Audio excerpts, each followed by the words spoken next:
In a world of remakes and remasters, Are we playing for what was once sacred and cool has now soured and become lame. keeps? Gone are the days of pods and cowabunga. Now is the reign of slurp juice and dabs. Kids these days don't even know how bad they've got it. Now it's up to the best generation to rise to the occasion and make a show that dares to go where a lot of other nerdy shows have already gone quite a bit. That's right. They're going to talk about it a lot.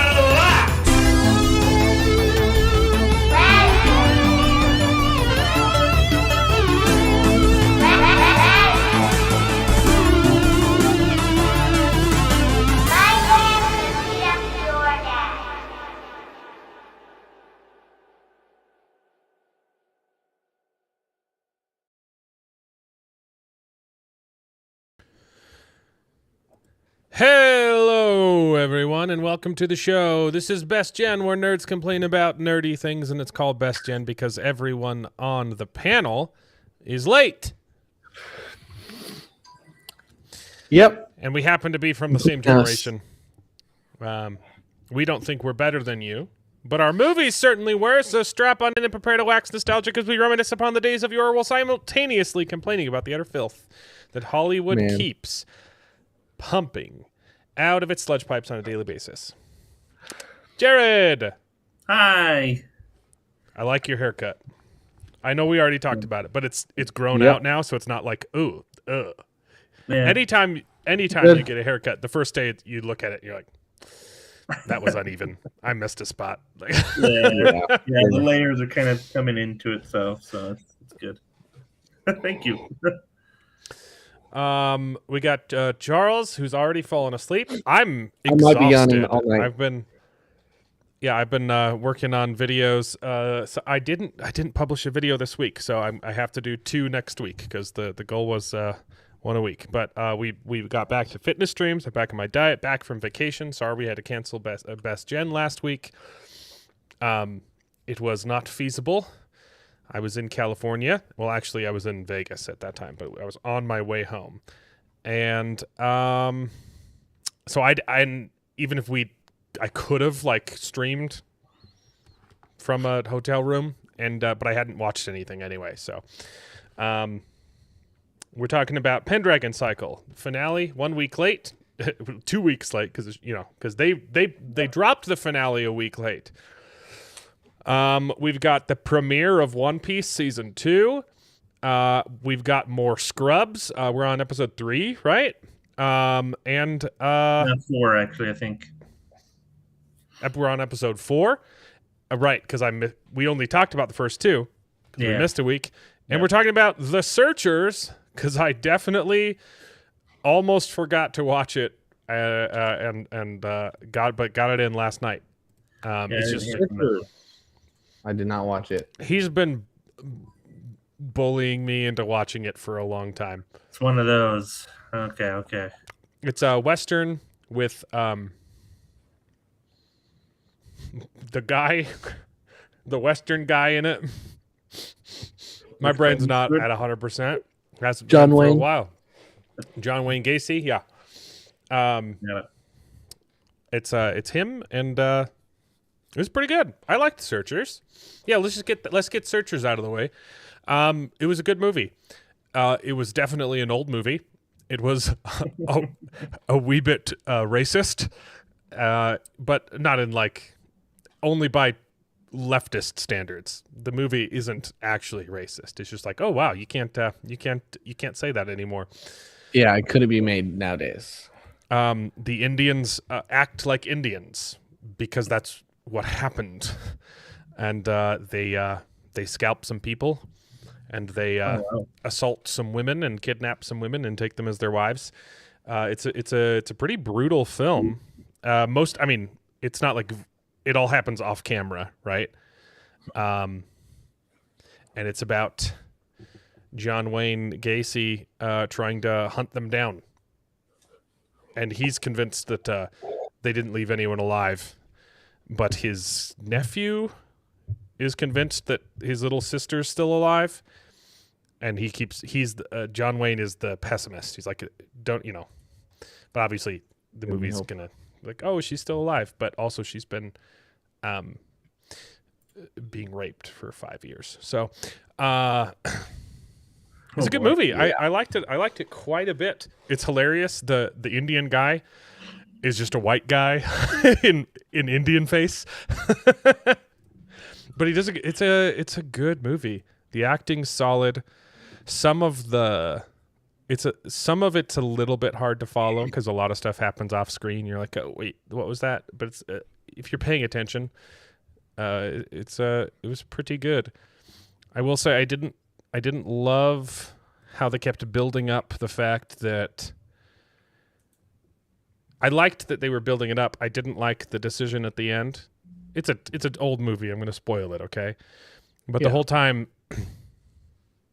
John Wayne's character is saying, even if there are survivors, that's worse because they've been abused for 5 years. It takes them 5 years to find them. Yeah. Crazy. And so he's saying, like, even if they are alive, like, I'm going to put them out of their misery. Because they've changed. And they meet some that have. And the only reason he doesn't do it is because they've already been rescued, and the police would get mad if he just executed them. Yeah, makes sense. But he's like, they aren't white people anymore. They're Indians. Because they've been brainwashed. No. This is live, right? Yeah. But that literally did happen. So it was good. It was a good movie. But yeah, they kept building up, if the little girl's alive, he's just gonna take care of the situation, and the brother is determined to save her. And then at the very end, he just changes his mind.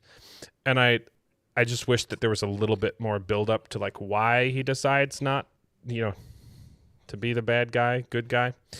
I get he picks her up, and it's a parallel to the first scene when he picks her up and she's a child, right? But it just felt a little sudden. Other than that, fantastic movie. I really liked Searchers.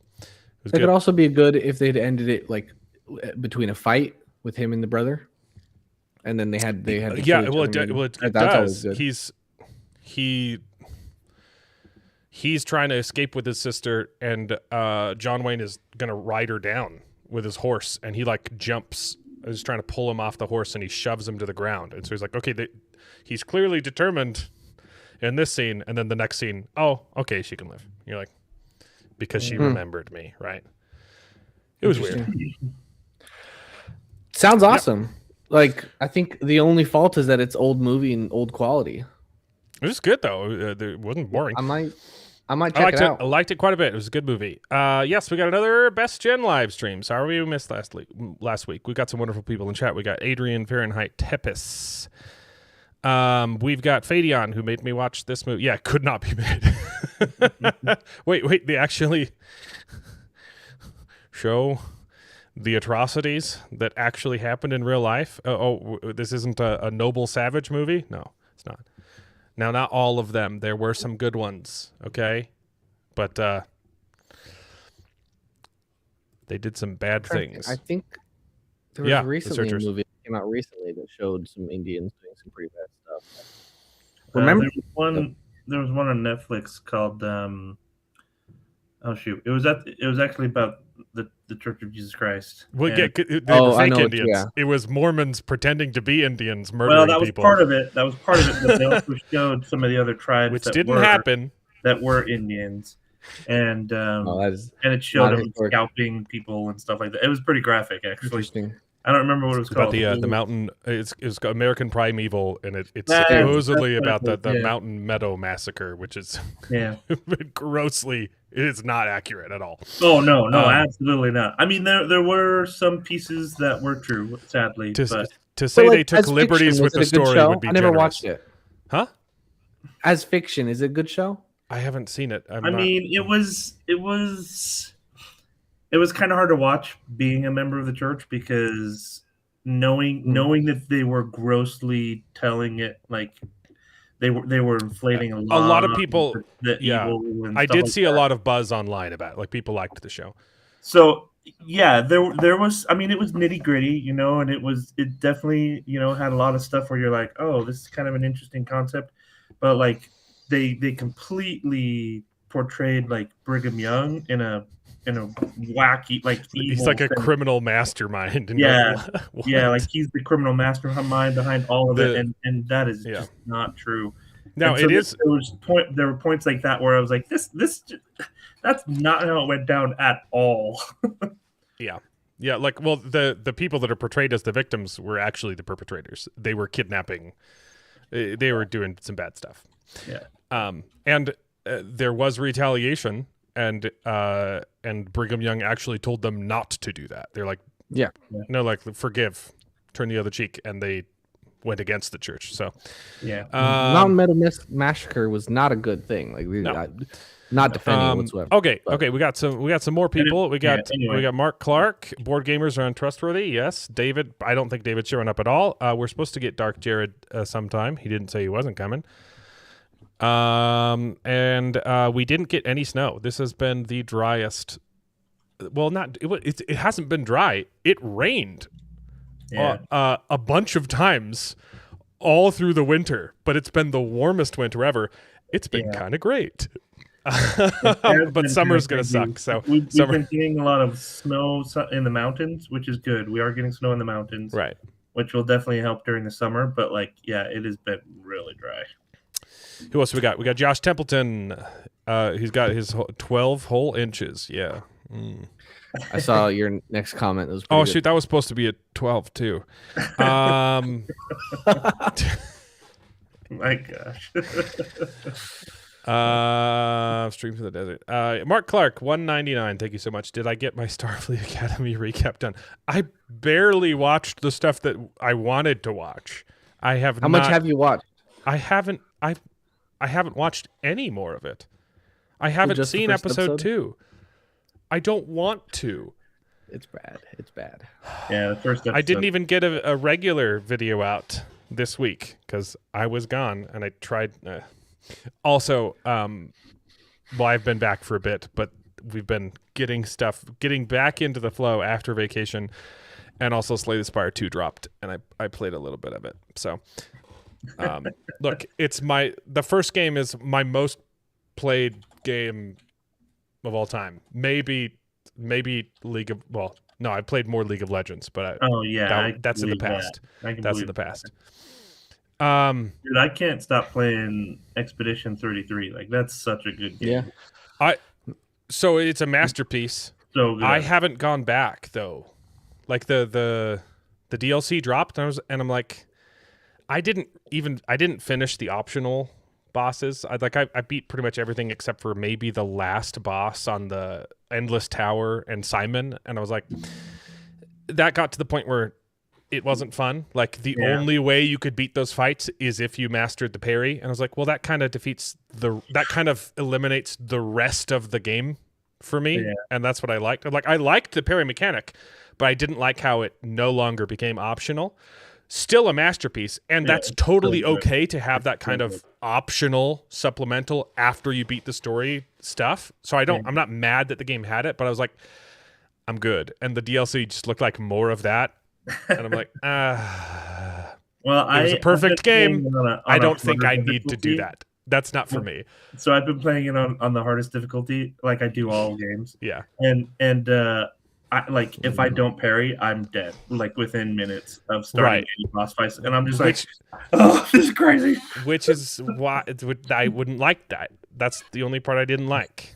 I liked putting together interesting interactions and builds between my characters, and then it just became if you don't parry, you're dead. So it's still a fantastic game. The parries are so it's satisfying. No, I'm not saying I don't like the parries. I'm just saying to rely on that. Make it an optional thing. Like there should be a way to math your way through fights too. You know, You get that. Parrying should be a bonus, not a requirement.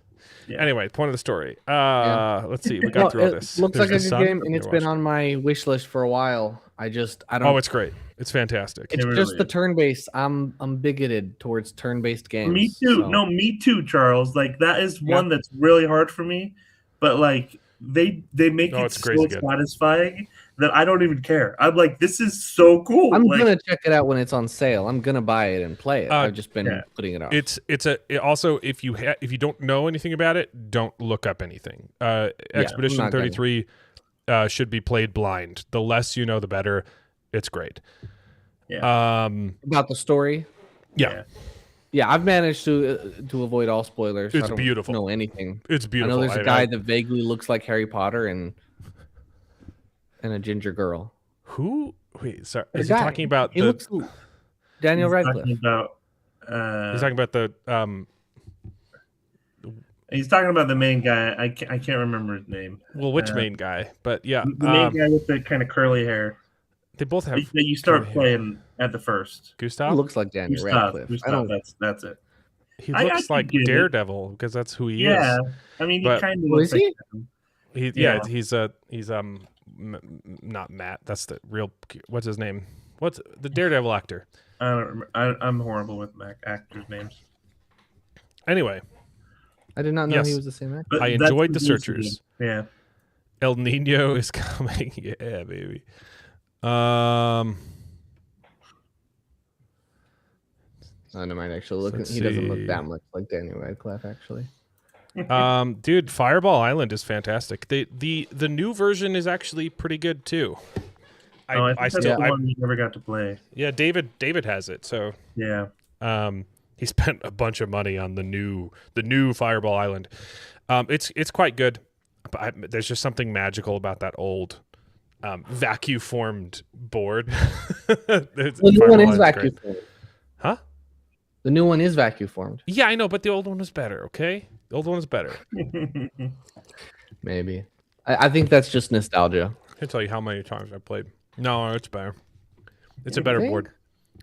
The new one. The board might be better. You're right. The new board one, might be better. to save space, it comes in 3 different pieces, and you have to put it together, yeah. so it's a little bit wobbly. The old one was like a solid chunk of You're right. concrete, indestructible. Last time I played the new one is structured better, but I think you're right. Actually, I would agree that the board, Oh yeah, it's a the better original board is game. better. They fixed a lot of the problems. Fireball Island was just 100% luck, right? It's a good game. That's where David is. He's playing a bunch of board games in Salt Lake. Okay, it snowed in Florida. Yeah, it's been a crazy year. The East Coast has been drowning in snow, and we haven't gotten any. Record winters in the East. In Utah, Global that's warming. basic. Like Utah's known for Mormons and snow, and we got plenty of Mormons, but no snow. Classic. Yeah, Oh, sorry, that's you. Nice. Yep, it's a good one. The Amazing Labyrinth. Oh, a PC version. Yeah, they just started reprinting Labyrinth as well. And they actually Charlie Cox is Daredevil. Yes, the reprint of Labyrinth is pretty darn good. But there you go. So Charles, what did he say? I don't even remember. I said I'm what he said. bigoted towards turn-based. Oh, there we go. There you go.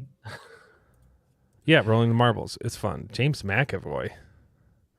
That's not Daredevil. No. Has he played Daredevil in a? No. You're just trying to distract me. Okay. Searchers was He great. kind of looks like. Yeah, he kind of looks like the guy from Claire Expedition.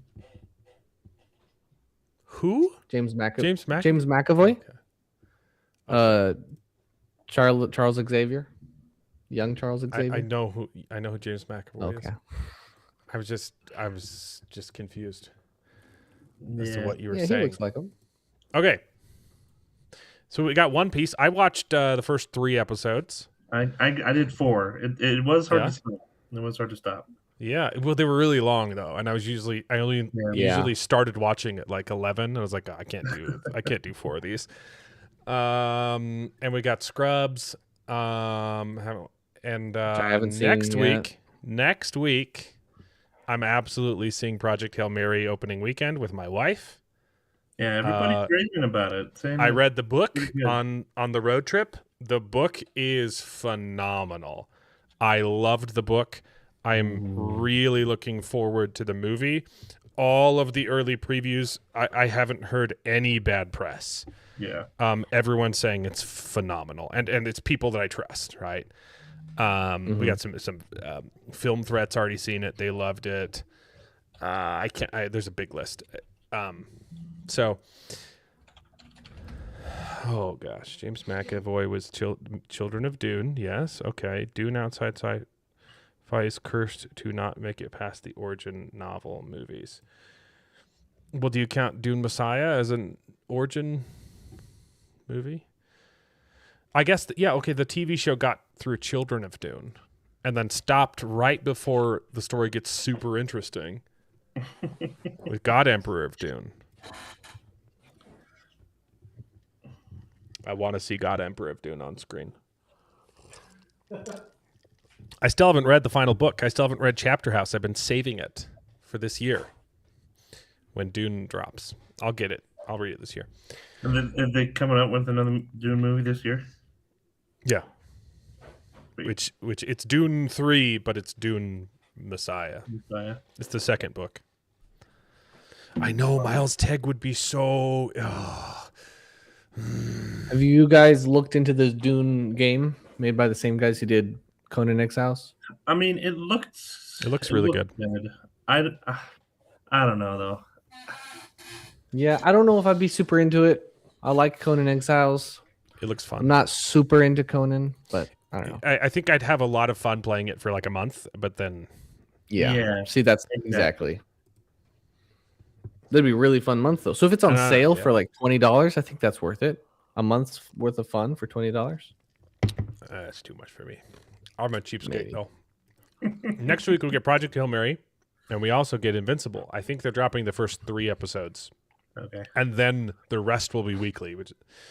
Whatever. But yeah, Invincible Season 4. Looking forward to that. Do we know? I might change the subject. Do you know when Iron Lung's going to be on streaming? I have no clue. I really want to watch it. Yeah, I don't think it's in theaters anymore. But I didn't. It wasn't ever close to me. You know it, babe. You played Dune in 2000. Yeah. Cool. Yeah, there's a newer RTS too that came out a few years ago that people liked. I'm not huge into real-time strategy. Yeah, just because I'm not good at them. Yeah. Right? Like I played the heck out of Warcraft 2 Orcs and Humans, but I wasn't any good at it. Dude, StarCraft unfortunately is kind of where I died because it was like I played that for a very long time, StarCraft 2, but then and then there were just other games and too many things to click on, and it was like, yeah, it was hard to get good after that. Yeah, I just played StarCraft 2 the other day for the TikTok generation. Friends, and it's difficult. I mean, like even Age of Empires, man, that was great. Mm-hmm. Loved it. I would just immediately cheat and drive around in the cars. So I loved it. Yeah, I suck at RTS. Okay, so yeah, we got. Should we talk about? We got news and we got Scrubs. Oh, I had another question about a movie coming out. So the I guess you don't know anything about Iron Lung, but do you know anything about Nirvana the band, the movie, the show? Yeah, it's phenomenal. Is it coming? Do you know if it's coming to streaming anytime soon? Oh, streaming. Eventually, yeah, it'll probably coincide with the re-release of their TV show as well. Because the TV show has been unavailable for like 10 years. Yeah. Maybe 8. Maybe it's not quite 10 years. You haven't finished the Protoss story? Okay, that's... Protoss was my favorite. You got to get on that. Yeah. All Apparently right, the show's going to be available on Prime. Dude, I always hated Zerg. The Zerg were my least favorite, and humans. Humans were so boring. Command of Conquer was one that I never owned, but I love the memes from it. I love the Tim Curry live action stuff. It's so funny. What a great idea for a game. Let's just make it over the top and have actors do stupid things. So fun. Or Brood War. See, I know what you're talking about, but I'm not invested in StarCraft. StarCraft 2. Okay. I appreciate it. It's a good game. It's not my game. Scrubs. So we already talked about the first 2 episodes. What was episode 3? Episode 3 was getting into their relationship, right? I'm gonna check out for this. Oh yeah. We'll wave at you. It was them figuring out the divorce, hashing out their divorce and balancing the power dynamic at work. Yeah. And trying to figure out how to make it work. It was an okay episode. It's probably my least favorite episode, just because I don't like the fact that they're divorced. Yeah. It wasn't bad, but episode 3 was fine. Yeah, I mean, I think it's good. But it's for the same reasons like that I just enjoy all the other ones. Like they're fun, they're whimsical, and then they have this sort of touching moment at the end, like the part at the end where he's like, you know what, I'd realized he wasn't listening to her, like he wasn't giving her the time of day to really talk to her and figure out her needs. And so it was like it's those sorts of things where you're like, oh yeah, that was hilarious. And okay, yeah, now there's the sobs, not the sob story, but like now that heartwarming message at the end. That I didn't love that though, because it felt kind of feminist. Not that just because she was wrong the whole time, you're like, well, he's your boss, like you have to do what your boss said. Yeah, but it's just having him apologize was like not a deal breaker, but I didn't love it. Yeah, and there was some of that, and I think they specifically called that out too, if I remember correctly. They specifically talked about it, which is why it was weird that he had then apologized. I just didn't like him. I liked everything. Nothing about it was bad until he apologized for me. I was like, well, but I mean, I see where you're probably coming with that, but I think that those the way that they did it was tasteful, because I think even in a lot of situations like that, like it would have been okay. It would have been okay if she also apologized. Well, I think that's she doesn't. How I took it is she was kind of maybe not apologizing, but like but if he does it, she needed to apologize first, and then he could have been like, okay, I was also being too harsh, but you were wrong. Yeah, but I mean, sometimes that's how it works out, right? Like sometimes we have to be of course. the ones to apologize. Of course, first. Men are always the bigger persons. That's not necessarily what I was going, trying to get at, but yeah, of course, men are always right. Women don't think about things rationally. Yeah, so I mean, I think that I like that scene because she, was speaking what she was trying to explain how she felt, and she hadn't realized what it was making her feel. And so they talked about that, and he obviously came and was honest with her. And it definitely wasn't as bad. I get, like, I'm biased, like, but it made me think of The Wheel of Time season 3 with Rand apologizing to Moraine, and I'm like, nowhere near as bad as that. But like, I got PTSD from that scene, which is the worst scene in the whole show. Yeah, it was pretty bad. But no, I liked it. I mean, because I felt like even in that moment, like they were pushing pretty hard the whole feminist thing before that, and I kind of was taken back, being like, oh, okay, like this isn't. But we kind of talked about that the last time we discussed this. Is that it feels kind of like they're trying to push some of these agendas, but then they twist the story and they're like, okay, well, maybe it's not all about this. Maybe it's not all about being a feminist. Maybe it's not all about being politically correct. For the most part, they're doing a pretty good job of not making it political. Yeah. And when they do, they're making fun of both sides. Yeah, exactly, right? Like they're trying to be fair, and they're trying to say, yes, this was just the one moment that just fell on one side of the fence for me. I was like, I didn't like it. Not a deal breaker in any way. I agree, though it probably wasn't the strongest episode, but Yeah. it was good. It wasn't very memorable to me. Yeah. Granted, it was a week ago, but I watched it this week. Yeah. So, but I think I episode watched 4 it was on Wednesday. great. I loved episode 4. Yeah, 4 was really good. I liked 4. 4 was oh shoot, I just had it. It was a couple different things. There was a couple different plots. So it was Oh, it was the poker night. It was the poker night, and it was also a Matt Rife cameo, the carnivore diet guy. Oh yeah. He's a funny comedian though. Okay. And now after I just said episode 3 was unmemorable, now I can't remember what episode 4 was about.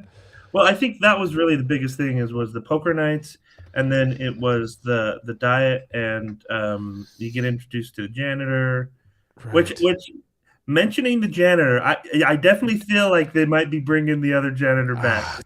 I mean, you have to. I really liked new janitor. I should learn this guy's name. I know, right? New janitor was fun. So great. I love it. Yeah. Also, the HR lady was really good in this episode. She's my least favorite character, but she was with her addiction. She was hilarious. Gambling, yeah. In episode 4, she's a gay. I love it. It was so funny. I liked too the moment where they had where they were talking about the phones and how the one doctor was on the phone all the time and on Instagram and how she had like started giving her a nickname and stuff and was like, I can't believe she's doing this or whatever. And then the other guy she's being Kelso. Yeah. Where they're like, hey, that's exactly what you had to go through. Like, do you want her to go through that same thing? And you're like, oh, no, shoot. I loved that they pointed that out, because that's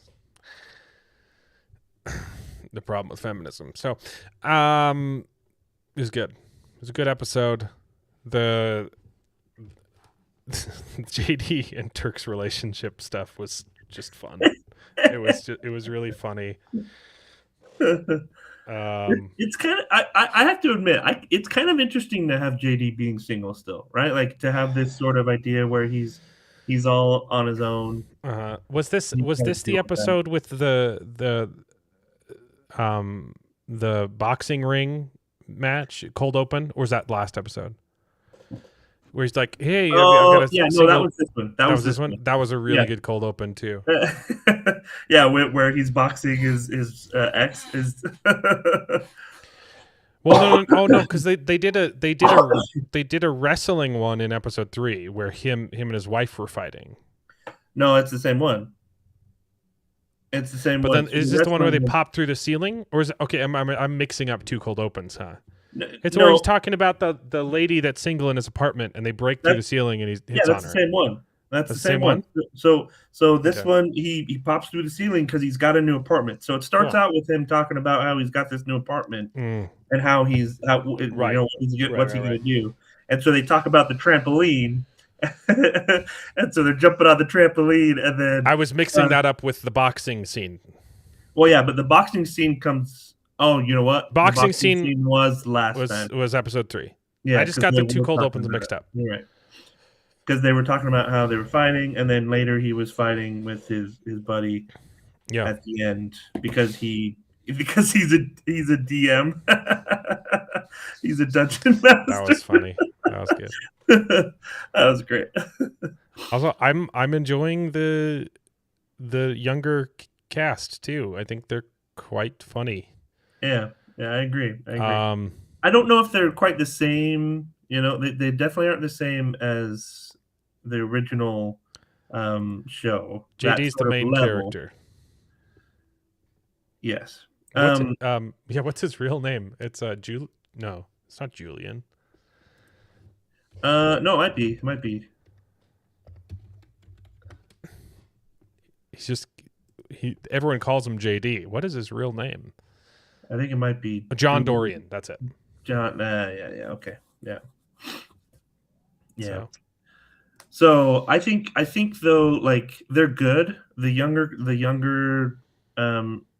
medical students are Mhm. good, but they have I don't know, because it's focused on JD and his story. Mhm. Like they're obviously side characters, so Yeah. they're not quite as developed as JD. but they had a lot of time in this episode, and I thought it was pretty fun. Yeah. The British guy just being bad with around and girls, just having no game. It yeah, was fun. yeah, it's good. I like it a lot. I definitely look forward to watching it every Hey, time. YouTube ads aren't sexy singles anymore. There we go. Yeah, Scrubs. I've been pleasantly surprised with Scrubs. It is a pretty and it's a hard thing to balance with a reboot, right? You want to satisfy the old fans, but also make something new that's not just derivative. Yeah, I think yeah. they're doing a really good job, and I was really worried Yeah, about this. Yeah, me too. Not some of the trailers were good, but not all of them were. Some of them were like, oh, that's a little cringy. But the actual show itself I have been pleased. Yeah, Minus the decision to break them up. It might work, but I don't know. Maybe it's probably going to bring this wish-washy relationship sort of thing back that they're trying that they were doing. So yeah, like the only way it can work is if they bring back the will they won't they, which would be hilarious. Yeah, if they're trying. And I think they could. I don't see why they wouldn't. Frankly, like if they broke them up just so that they could, like maybe because it's basically the meme of the show is their will they won't they just lasts way too long.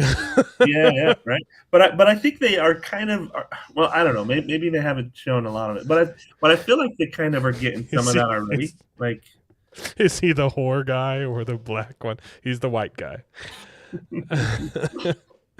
Turk is the black guy. Yeah. It's a good show. Good show, and it holds up. I didn't finish watching season 1, but I started rewatching. I got like halfway through, and I was expecting for it to have like aged, and it still holds up. I can't rewatch How I Met Your Mother. I've tried a couple times, and it gets really cringy. You're like, oh, this is not as good as I remember it. I love that one. Yeah, I've tried rewatching it. Scrubs is super rewatchable. So, news. Mark Clark, sure. What did he say this time? Oh, white. Yeah, no. I got it. I'm just kidding. But speaking of reboots, did you see that they're doing a Malcolm in the Middle one too? Oh yeah, the trailer came out while I was on vacation, and I didn't watch it. And some people are saying there's a lot of red flags. Yeah, so that's the thing. I'm like, that one doesn't make as much sense. Like, I don't understand why you'd bring that one back. That's like one of my favorite shows of all time. I freaking love Malcolm in the Middle. It was good. And if they get it wrong, I mean, it's Disney. It's But the thing that made Malcolm in the Middle so funny was that they were little kids and they were being exposed to all of this weird crap from their parents, and so like that's what made it so funny.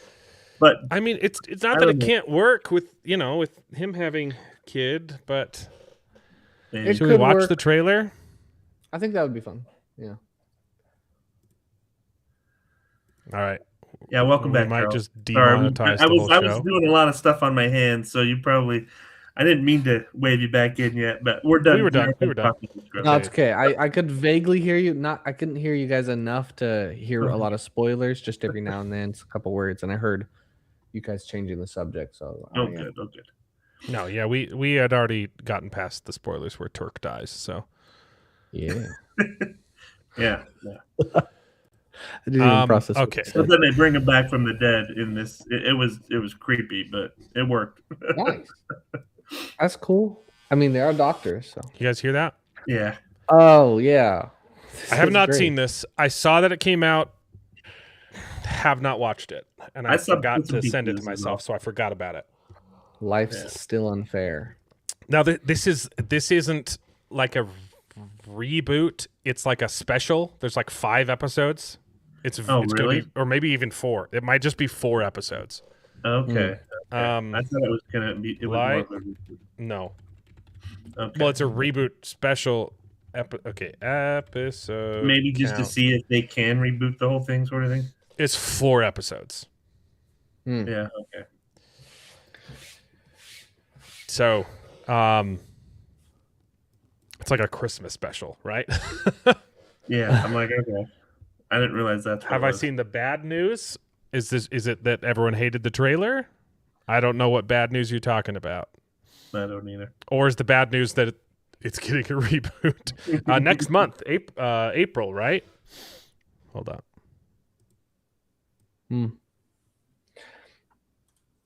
Oh, good. There's Yeah. going to be a Skype episode. You have Oh, 4 no. episodes, and you're. Oh gosh. The brother Next married month, an Asian. April 10th. Yeah. So very soon, in 1 month. Wow. The brother married an Asian. Yes. She's from the show. No, I haven't finished the original show. Oh, Just it's like very good. Scrubs. It's very good. It's super rewatchable too. My favorite one's the firework. Hilarious. Married with Children and Alf was Don't remember that one. great. Alf is the so best. I good. love Alf. Alf was good. Yeah. Sitcoms. Yeah. Ow. Okay. All right. Alf the alien. Malcolm in the Middle. One of my favorite shows yeah. of all time. I'm not ready for this. Great start. You know, I can go Oh back my. later. Come on, Dewey. You've seen this like 1,000 times. Look, this is on brand for the show. They were always putting Hal in ridiculous situations, right? Right? Like Yeah. that's the thing. I'm like, There's the meme of him dancing in his undies, in his whitey tighties, which people would mash up with Breaking Bad and stuff. You know, this is a good joke. Yeah, this is fine. It's a little And uncomfortable. The family was always too comfortable. too comfortable. right? Like The very that's first what- episode, I that's think what was she funny, answers is the 'cause they're door way with- too with no comfortable shirt on. doing this. Okay, Undergrowth. that's the new actor, right? That's the one who. That's a different actor, Okay, right? yes. He's the only one who didn't come back because I think he didn't have a good time in Hollywood, and now he's like going to college or something. Oh, I didn't realize that The was real a- actor, yeah, the Stewie. Dewey. Dewey. It is Dewey, I think. Yeah. Yeah. No, the little brother is in it. He's just recast. This is the baby. I forgot. There's a baby later on. What's the baby's name? There is another kid. They have an accident, an unplanned kid, like season 5. Oh, I don't It was remember that. actually really good. Okay, but this is recast. I mean, he looks the part. Yeah, Yeah, he does. Okay. yeah, I look different. But hey, everything about me is different. I have a girlfriend. And the best thing in the whole world, my daughter Leah. Dad, He has a girlfriend. That's okay. That's not the daughter's mom, because It might be. the girlfriend's half black, right, or full black. Oh That's what it looks like. no, you're right. I guess I guess If that's the girlfriend. is she a quarter black? Or probably from a different marriage, or Yeah. whatever. Probably. I have a girlfriend. And the best thing in the whole world, my daughter Leah. Dad, Yeah, no, definitely different partner. My life is fantastic now. All I have to do is stay completely away from my family. Got it. We just found out that Malcolm has been intentionally hiding himself from this family for years. The biggest reunion. Just listening to her talk again, I'm like, my God, I bring back so much trauma from She her. hasn't been in a lot of stuff, too. No, I haven't seen her in anything. I think we all knew Malcolm would eventually betray us. By comparison, Reese looks pretty good. Honestly, he's not. I don't hate he's it. kind of good at matching his Stewie's energy. I will say I don't like. No, that's the older brother. So Oh, is Dewey was the younger brother of Malcolm. Oh, you're right. That is the actor of the other brher of the. Yeah, so Reese. that's Yeah, the that's older Reese. brother of Malcolm. That's This not is- Dewey. No. This Yeah. is the Okay, one okay. who's I thought that was Dewey. a sociopath. Yeah, crazy guy. Like, They're all kind of.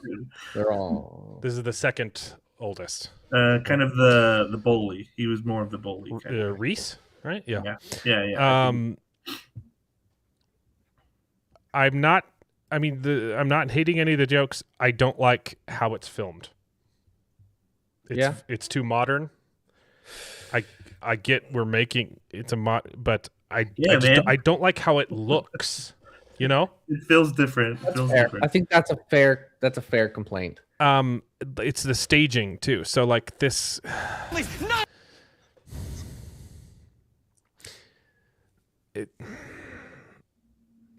I know it's a nitpick, but the staging so far in these shots just reek of modernism, and it's bothering me.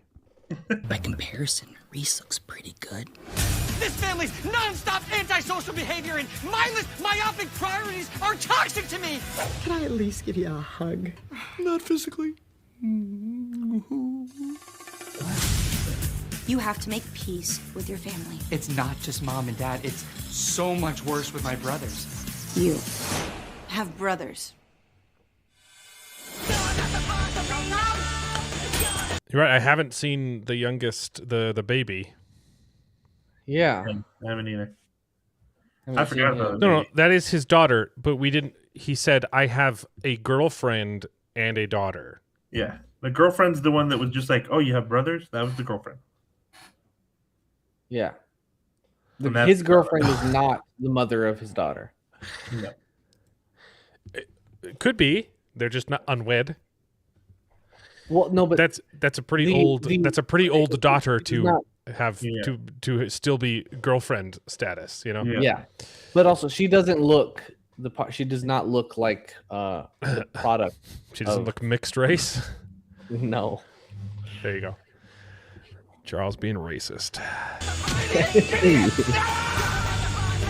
You can't spend the rest of your life denying your family even exists. Worked perfectly until they showed up. Welcome to the family, Leah. We have 1,000 questions. What do you want to do when you grow up?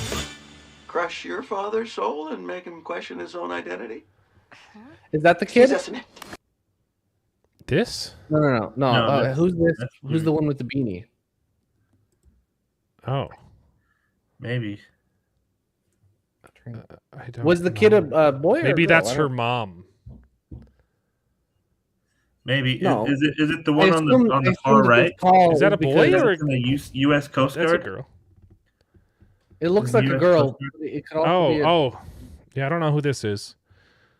That's the oldest brother. Yeah, This is the new Dewey. that's the new Dewey. Yeah, Maybe that's the baby, that's got to be the baby. maybe. whose name I don't remember. Yeah, they don't have Reese. Reese isn't there, I guess. She is his biological daughter from his first wife. Is this his first wife? I don't know who this is. Maybe. See, I that's feel what like the trailer that was all wouldn't about, be though. because No, no. the Zoom call appears to be her reconnecting with. Yeah. her So I dad's overreacted. family. Yeah.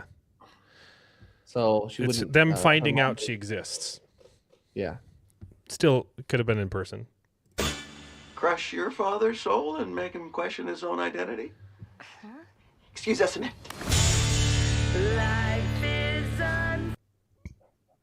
Yeah, See, this is the biggest red flag I see.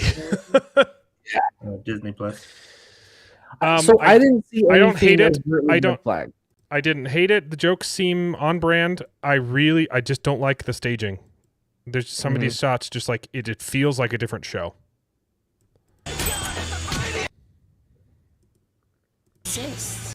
Like this shot too Family is just even like exists. this looks like a Netflix show. This doesn't look like Malcolm in the Middle. Malcolm in the Middle is really, really clever with some of its cinematography. Yeah. But it's that old style that is just not done anymore. Yeah, but you can still. I don't know. I mean, Scrubs kind of is doing their same sort of. Yeah, cinematography. yeah. But it's the same director and everything, right? For Scrubs. You're saying the cinematography is more modern, or are they keeping the same from the old show? They're the obviously old using newer stuff. cameras, but I feel like they're keeping the same camera angles. Like the same style? Yeah, Scrubs felt like the same show. Yeah, this it feels very this similar. doesn't. Do we know if this is the same director for? I don't know. I don't know. Okay, because I'm like I'm pretty sure the one for Scrubs is like it's the same. Maybe not the director, but it's the same at least. Yeah. Writer. It's got some of the original crew. Yeah. Yeah. So I mean, it doesn't look terrible. It's gonna be better than. I don't know if you guys ever watched Fuller House or Wizards of Waverly Place or. I don't know. good. Well, yeah, I watched Wizards of Waverly. Oh wait, you're talking about the reboot one. The reboot. The reboot. Yeah, no, I don't know what they called it. Was it Why Wizarders? would I watch that? I used to love that show when I was a kid. Yeah, me too. I remember watching it. Yeah. Anyways, I did hear the reboot of that one didn't land very well though. I didn't. The only good Disney Channel show was Phil of the Future. Phil of the Future was good too. Phil of the Future was good. Yeah, Okay. but anyway, there's Malcolm in the Middle for you too. Let's get some politics. Oh, Let's get political, baby. The White House dropped a meme that's pretty funny. They used the new Pokemon game and said, "Make America Great Again." It's nice. It's not even that funny. It's just a meme. And the entire internet, I've seen this happen a whole bunch with this one and with the memes they've been making about bombing Iran. cartel members and Iran. Oh. People on the internet just decide to pretend like fair use isn't a thing and it's something they've never heard of. And they're saying like, how is this? So this is just someone reporting on it. But I've seen hundreds of people on X and on Facebook too being like, how is this even legal? And you're like,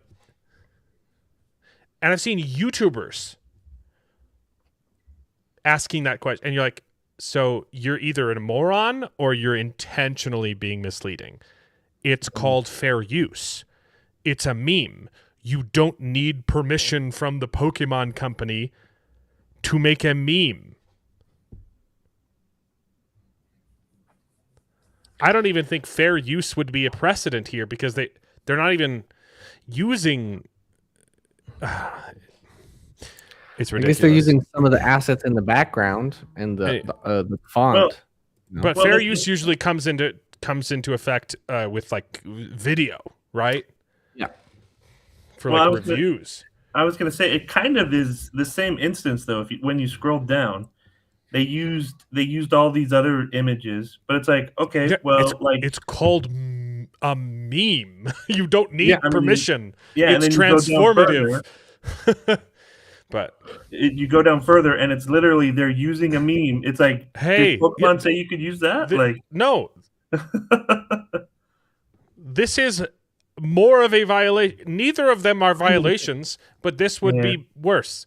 Closer. This is directly from a show. It's a video, and it's not adjusted at all. Like the White House changed the words. It's and then they make their own, but then ask why it's leaked. Okay. Yeah. They don't know how to. They're just idiots. The left constantly will just pretend. They pretend to not understand things, so they don't have to rationalize their opinions. So, all hail the Lord Merlin. We'll get to Merlin, baby. We'll get to Merlin. Okay.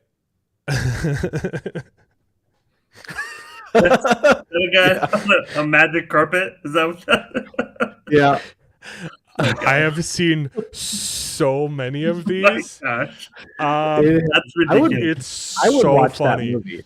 They should come out with a movie. I don't care if it's propaganda for Iran. I would watch a movie with people started doing this because Iran or some Iranian did release like a fake video where they're like, oh, they just a bunch of news people even carried it. They said that they just blew up a U.S. Aircraft carrier. And you're like, that didn't happen. And so people started. No. Oh, breaking news! Iran has just shot down an F-47. You know, like. Well, but they did have. Well, I don't know if it was shot down or not, but gas. Yeah, there was a plane that crashed. There was a bomber, I think, or it was a cargo plane. It was an airplane fuel. It was a in air fueler. Right. No. But people claimed that they blew up an aircraft carrier. Yeah, and it was just completely made up, and so people are making fun of it. I think it's funny, hilarious. Yes, there was a plane that did get that did crash. So yeah, and people died. It's terrible. War's terrible. Yeah, it's sad. Yeah. Sometimes it's necessary. Okay. Oh, I've seen stuff about this. This isn't even the worst headline. The worst headlines got deleted. There was literally a terrorist attack that failed because the person who made the bomb was an idiot, and it didn't blow up. And this was one of the many headlines. Multiple arrests made after suspicious device found outside Gracie Mansion, home of Mayor Zohran Mamdani, during anti-Islam rally and counter-protest. This is actually kind of feels like they're saying conservatives tried to bomb Zohran Mamdani, right? Yeah. Which isn't what happened. It was a Muslim. And then he threw a bomb into the crowd of protesters. He piggybacked off of it's actually pretty hilarious. There's a leftist on a speakerphone talking about how, hey, all immigrants are good. Hey, I think that good immigrants are good. Mm-hmm. I have nothing against legal immigration if you want to become a part of the United States. The problem is a lot of these people don't. They don't even bother to learn the language. Well, then why do you want to be here? If your culture is better, then stay there. Exactly. But it's welfare. It's because they want the welfare. Yeah. Well, that might be part of it, but they threw an IED into anti-Zohran protesters. Oh, bombs were found.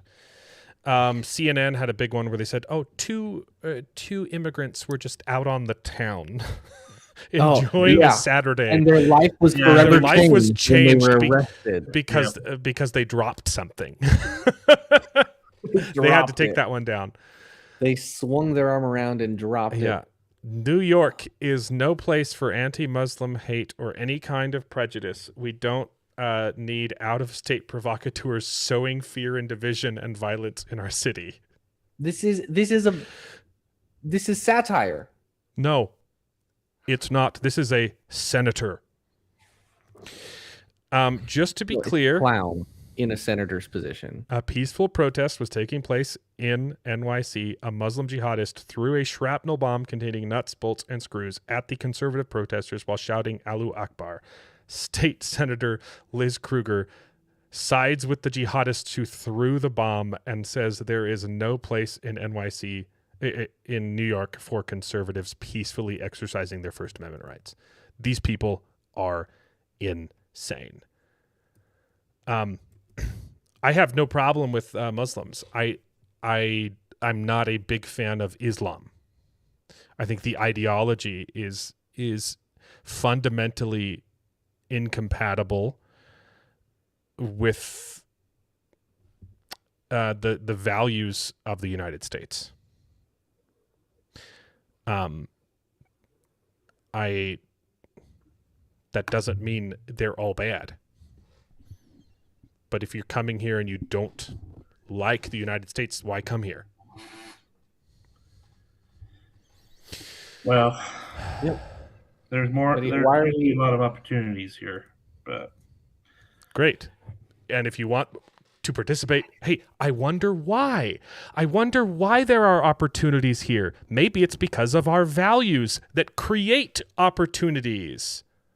Or because Yeah. we're just a better country in general, and they're ruining it. They're making it worse. Well, and I think the problem with these sorts of things, like for example, I'm sorry, I had to step away for a little bit, but I can see we're talking Yeah. about Muslim, right? And then Yeah. there's just a couple bad actors that make the whole thing look Right. bad. Like I don't think this is the case where all of them are bad and we should hate them at all. Like we should not hate them. But there are so many bad actors in this particular religion that it makes it hard. It makes it hard not to, right? And you fear because even mistakenly judging one person in this particular religion could literally get you killed, right? And so it's like, right. Yep. I think the problem. Yeah. Obviously, it's not good. There are some good Muslims, and I don't think that we There are should lots of them. necessarily ban people from entering the country just because they're Muslim. I But agree. unfortunately, stereotypes exist for a reason. A lot of terrorism comes from Muslims. So if we were to allow them to enter our country and to be parts of us, we do need to screen them and we used to require loyalty oaths from people wanting to immigrate to the United States, and we don't anymore because McCarthyism was bad. But shouldn't you be loyal to the thing that you want to become? Right? So the problem is it's obviously it's a generalization, right? There are bad actors and good actors. Yeah. The problem is Islam, the ideologies of Islam creates a lot of bad actors. I've researched it a lot. I've done a lot of reading, and the values are just fundamentally different. My heart breaks for Palestine. It's horrible what's happening to the good actors there, but unfortunately, Hamas, they were elected. Yeah. This wasn't a hostile takeover. They didn't seize power. 70% of Palestinians voted in Hamas, and Hamas was very forthcoming about their goals. Yeah. It's just incompatible. So. Yeah, That's I the unfortunate get thing, that. is that the stereotype is not a bad one. It unfortunately is accurate a lot of the time, even with just the ideology. If a Muslim were to look into their ideology, and if they were just going through the motions, then that's fine. But if they're to look into it and become radicalized by their own ideology, then it's unsafe to be accepting all these unvetted Muslims in. Yeah. We should vet anyone who enters the country, but I'm thinking like specifically with Muslims, since they have this history of so much terror and their ideology is so drastically different, it does require a much more prejudice vetting process with them, unfortunately. And I will just say I have not read the Quran. I know that Read a that's lot a of it. big that's a big part of their religion, and they base a lot of what they do off of that. But I have not read it, so I can't completely say that, hey, this is my opinion because I've read the Quran and I understand what they're saying. But like there's evidence, right? Like there's irrefutable evidence that this is what they believe in, this is what they read, and yet you have all of these bad actors that keep doing. Well, I have read a lot of the Quran, not all of it. I'm not a fan. I'm not a fan of what the Quran. What's an example? Actually, I'm not familiar with any specific examples. Does it say like if you leave the religion, you get executed? Yeah. They are morally obligated to execute anyone who leaves the religion. Yeah. Stone them to death. That's not a religion. That's a cult. That is. But I mean, the way we understand the word cult, yes. that's way worse than most cults. So, Because the word cult technically is a meaningless word now. no, But, well, yeah. some people use it, but it doesn't mean the word doesn't have exploitative meaning. Religious group, yes, But it is that. anyway, Babylon Bee has been on it. Many are Frankly, worried. I just wish there were more good actors. You know, Right. There are like I freaking love. I really like Zamil Akhtar. I think he's a fantastic good actor. I love his books, and I wish more Muslims were like him. So, yeah, and even he like some of his opinions online. He's obviously very pro-Palestine, very anti-Israel, and I think he's a little biased. But I disagree with him on a lot of stuff. But I think he's very clearly one of the good guys. Yeah. And I think his opinion is a little screwed. He's not a little skewed. He's not likely to be throwing bombs or flying planes into trade centers. No. I respect him a lot. But many are worried that giant spiders attacking New York could lead to an increase in hateful arachnophobia. Because that's the true fear. Is it's a spin on a Norm Macdonald joke. He said, "My biggest fear is that Islam will detonate a dirty bomb in a large U.S. city, killing millions of people. Because then." The backlash on good Muslims would just be horrible. Yeah. This is a great bit. Oh shoot, I shared it. Did it share or no? It is ridiculous the amount of lengths that they'll go through. They'll strip you of your basic human rights to protect your feelings. The Christian, but they won't do the same to protect your life. Well, there's no logical consistency with there that, isn't, so. 100%. But it's just this is a fantastic new bit from Jimmy Carr. Now we are a little bit tight for time, so I probably can't do my Islamic bit.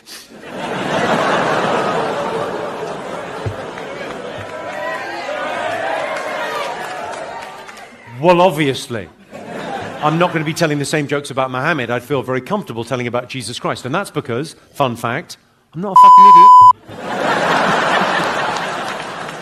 So if you're a Christian and you're sat there thinking, well, that's not fair. He make jokes about Christians all day long, but he won't make the same sort of jokes about Muslims. Well, then maybe, as a Christian, you should think about blowing something up. Hey? No one's scared of you. What are the Christians going to do? Forgive me.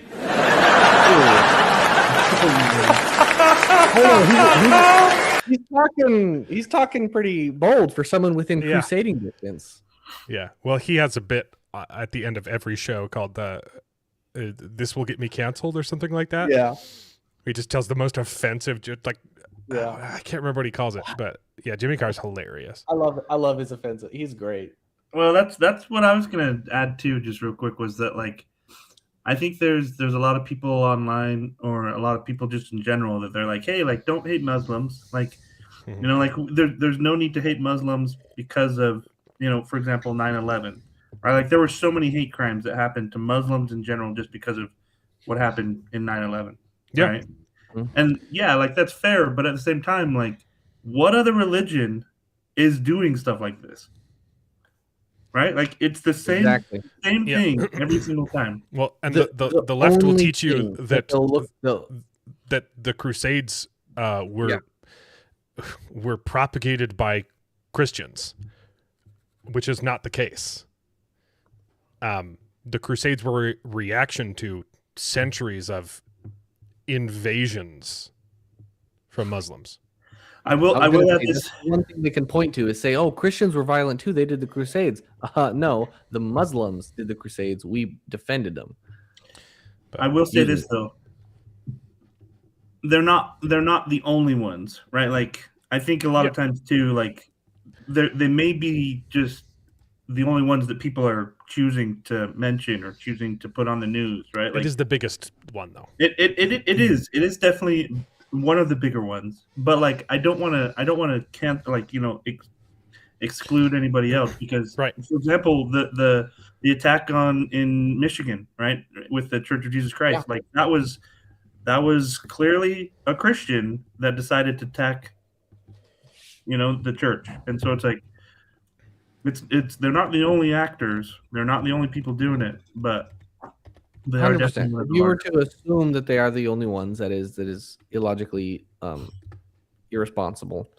But the trend, though, is that it's just a bunch of them. It's just a bunch of them, and the ideology is. I'm not saying like it's most of them. Probably not most of them, but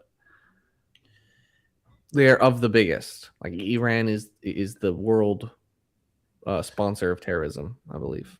So it's Do just. we know if the guy was Christian?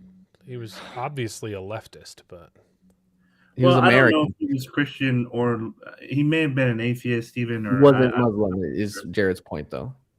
Yeah, right. So like he very well could have been a Christian as well, right? Like he did the same thing. And I don't know if that sort of information ever came out, right? Like, and that's the thing too, right? Like, if it is, and I think that's what the news was trying to get at is they're trying to avoid all of these things being like it was clearly a Muslim that threw this bomb, right? Like, if it was a Christian that did the same thing, like, are they going to be calling that out, being like, oh, it was a Christian that threw this bomb? It's like, I mean, if the perpetrator was white, you know immediately. If it wasn't, they don't tell you. Yeah, and so there's media. media I bias. I understand what you're saying. We could be doing the same thing where we're kind of reacting and obviously the backlash against the prejudice and backlash against Muslims is a bad thing. The problem is that we see it as less bad than people dying, whereas the left thinks it's better for good Americans to die. Two things can be bad. Yeah. Like they're both bad. So the backlash, we don't want the backlash against Muslims. Muslim phobia is obviously not a good thing. It's the same reason why the FBI stopped reporting racial statistics on homicides 10 years, maybe 8 years ago, 10 years ago, because the statistics were racist. Yeah. And you're like, okay, but that doesn't solve the problem. Ignoring a problem doesn't solve the problem. And it's not and where racists will come in and say, oh, it's because of their race, which is not true. It's a culture problem. It is not a race problem. Mm-hmm. That is why I am strongly opposed to Islam, not Muslims. I'm also strongly opposed to Marxism, which intentionally targeted and destroyed black families, which directly led to increased crime rates in the black community. Mm-hmm.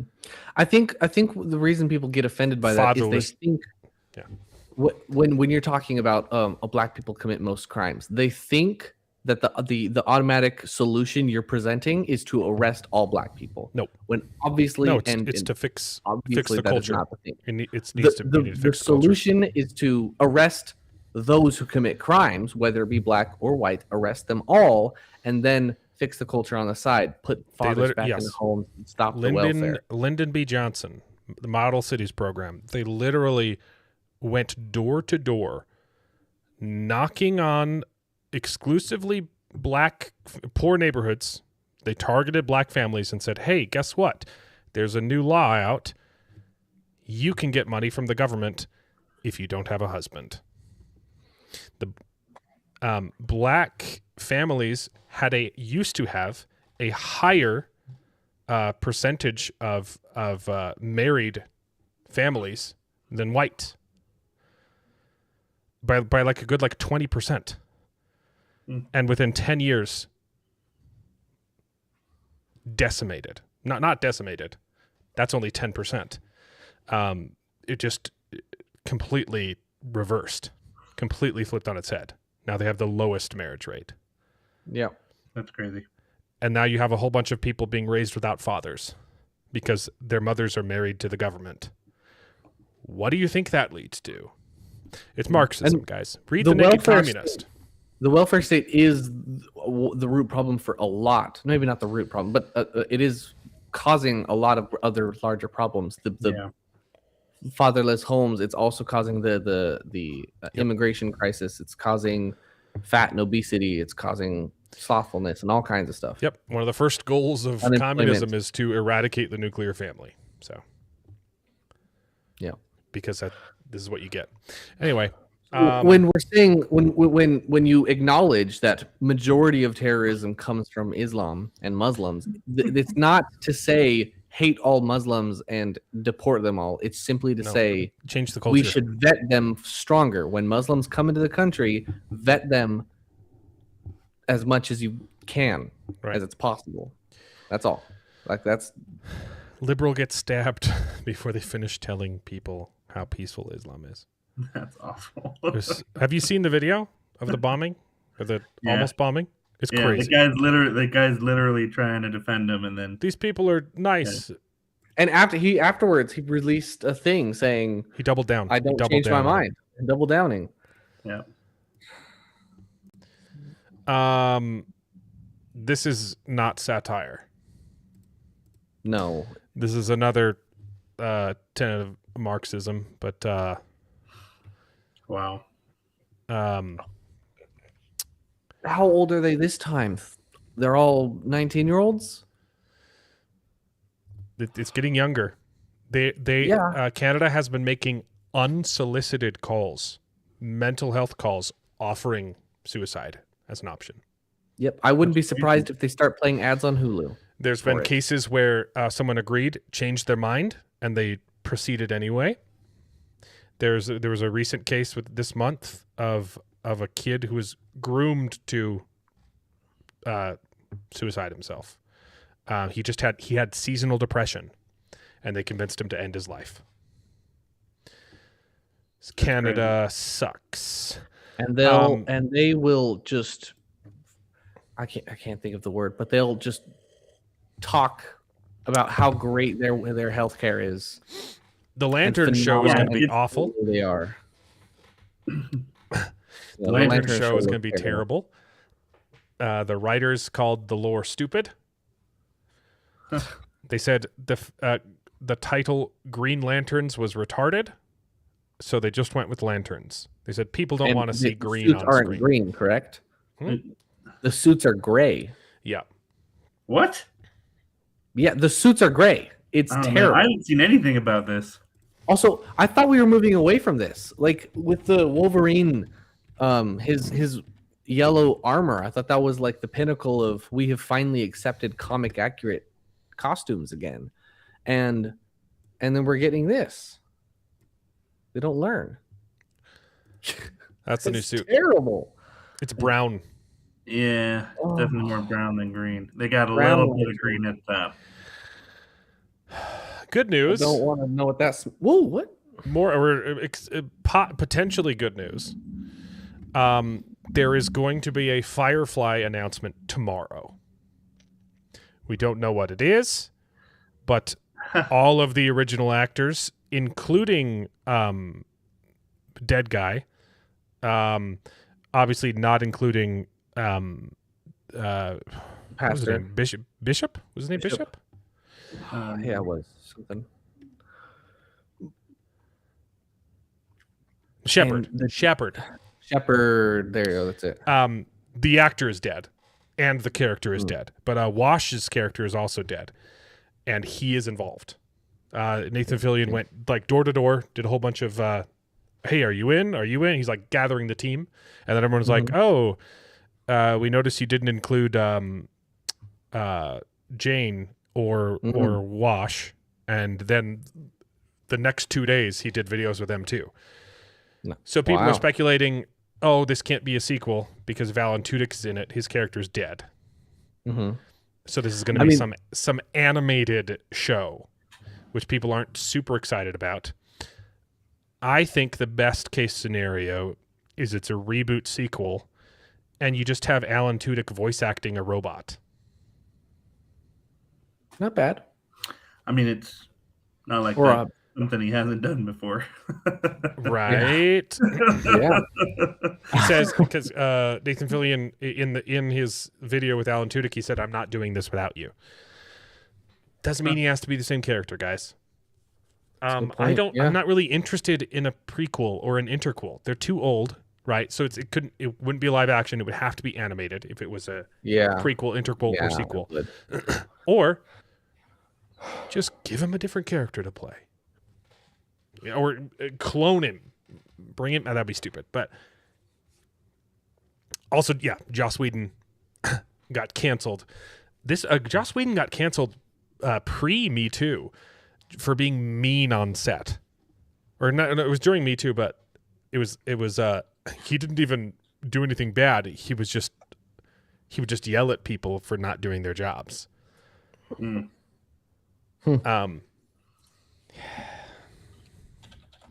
Yeah, Buffy got canceled. That's next. That's literally coming next. The Buffy reboot, which was going forward without Joss Whedon as well. They just announced, it is not happening. Sorry. They filmed a pilot. I really want to watch a pilot. Yeah.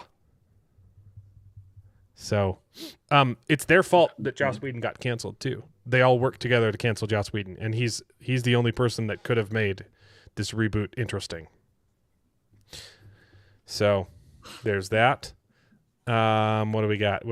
Oh, David's not here, but he'd be excited for this. Britannic, my favorite YouTubers, they made a movie with the Stranger Things kid, probably the best actor from Stranger Things. And I'm definitely going to watch it. It's a pizza movie. It's about college kids who go on a drug trip and their quest is to get pizza and people's heads blow up. Nice. It looks funny. I think they're hilarious. I loved them when they were on YouTube, and it's cool that they're still doing things. They wrote for SNL for a really long time. I don't know what they're doing now, but apparently it's making movies. Okay. And that's the perfect actor. I think he's great. He's great. The Bride, which I definitely did not watch.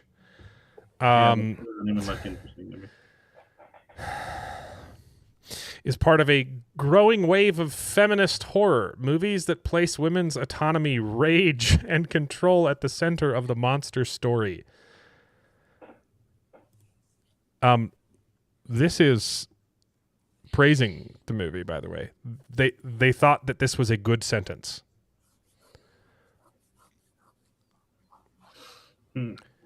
Literally comparing feminism to monsters. Experts say it's part of a broader shift, redefining who the monster really is. Instead of becoming an abject thing, the heroine owns her rage. Yeah, I don't care. I'm confused about the weird splotch thingy on her face. I don't know. It's like a birthmark or something. Well, not birthmark because you know. Yeah, she somehow got it when she died, but it's not like we're can't remove it. Embracing being evil. Broken record time. The left can't write stories about good and evil because they don't believe in it. Sorry. Which, I mean, this is fine for a tragic hero story. But if you acknowledge that this hero is making the wrong decisions, then that could be great, like Breaking Bad.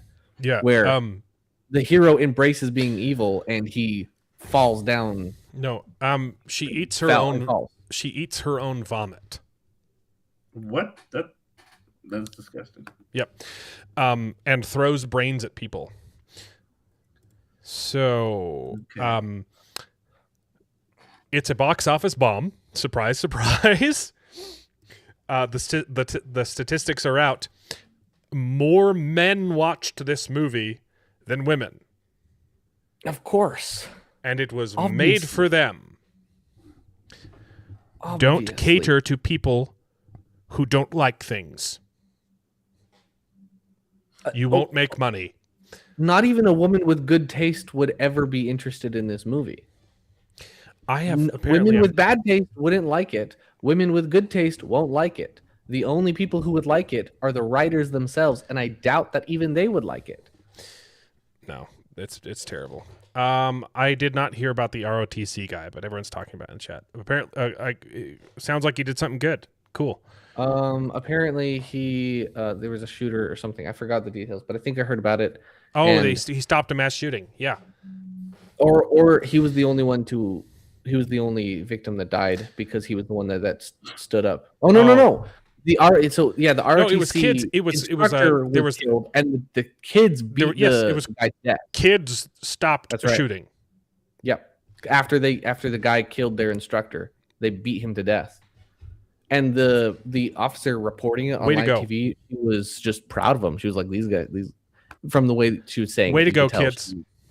I did hear about that. I just don't have any of the details other than it was the students that stopped the mass shooting. Yeah. I mean, that's incredibly dangerous, but that's awesome. Yeah. This is actually didn't see the movie. I heard it sucked. It was a box office bomb. But is the pendulum swinging back? I think it is. The director on why they cut the LGBTP stuff from Elio said they showed it to people and everyone hated it, so they cut it because we're not making a movie. Because we're making a movie, not hundreds of millions of dollars of therapy. That's a great line. I might watch Elio now. Whatever it's called. What is it? I mean, he's right, the world's though. healing. Or he's just trying to pretend, because I don't know. I feel like this should have been obvious. Okay, this is fun. And no, I think that's cope. I think that's cope because he originally had the stuff in the movie. He only took it out after that's the problem. Show test. So that was just cope saying pretending. It also could have been, maybe he knew he wasn't all a fan along. of it to begin with. The studio was putting it in, and then he realized, hey, this isn't going to work. This is a good joke. Stand-up comedian. I'm leftist until I'm first place in Mario Kart, because the second I get hit with that blue shell, I turn into Ronald Reagan. I start saying stuff like, so I'm being punished for working hard, and Yoshi gets a free ride with the bullet. This is funny. This is an actually funny joke. It's a shame that the author of the joke just doesn't get it. She doesn't understand. You to post it without crediting me. Also, I hate you alt-right bootlickers. Go away. But your joke literally illustrates why your ideology is stupid, because video games don't matter. Okay? And yet you still get worked up when socialism affects you in a video game where it shouldn't matter. Now imagine working really hard, starting your own business, mortgaging your house, sacrificing for years to get a startup running, only for the government to swoop in with a bullet and take all of your money. It's almost like that should matter a whole lot more than Mario Kart. Yeah. It's a funny joke, though. It's a good joke. Good. And she's so close to getting to the actual point. I have not watched Starfleet Academy, but this is the Klingon character, and they have a picture of him as a kid in the show, and they forgot to make him a Klingon. What? So ridiculous. No. The Klingons in that show were absurd. That can't be. They had him, or so this isn't even a full Klingon kid. This is a 2/3 Klingon, 1/4 human. That math doesn't add up. No, it does not. But this wasn't. This was like a half, quarter. Yeah, it's got to be 3/4. Well, I guess maybe he's like a teeny bit something else. Maybe. This is a complicated situation. Okay. Anyway, even if you're not even full Klingon, you look like this as a kid. Not that. Yeah. I do not want to watch any more of this show. Episode 1 destroyed my life. Seriously, when I saw the Klingon teacher, I was like, that's not Klingon. Like, they had messed it up from the go. The student, that was Klingon, but to claim that the professor that later is on the surgical table and is dying, like, that was not Klingon. She wasn't. She was Jem No, Hadar. they called her Klingon. No. She was she was part Jem Hadar, part Romulan. She wasn't Klingon. No, I'm pretty sure they said she was Klingon. I'm pretty sure that I'm not going to rewatch it. To burned into my memory. Okay, well, it was not. She's not Klingon. She's Jem Hadar and Romulan. Okay, now, but Jem Romulan is the. It's just a different sect of the. Yes, it is. Romulans are not Klingons. No, it's not a Klingon. It's the Vulcans. So Romulans are just a different sect of the Vulcans. I think there's some genetic differences too. I don't think so. Not that much. They were saying she was a Klingon, which was totally different. No. Laura Thok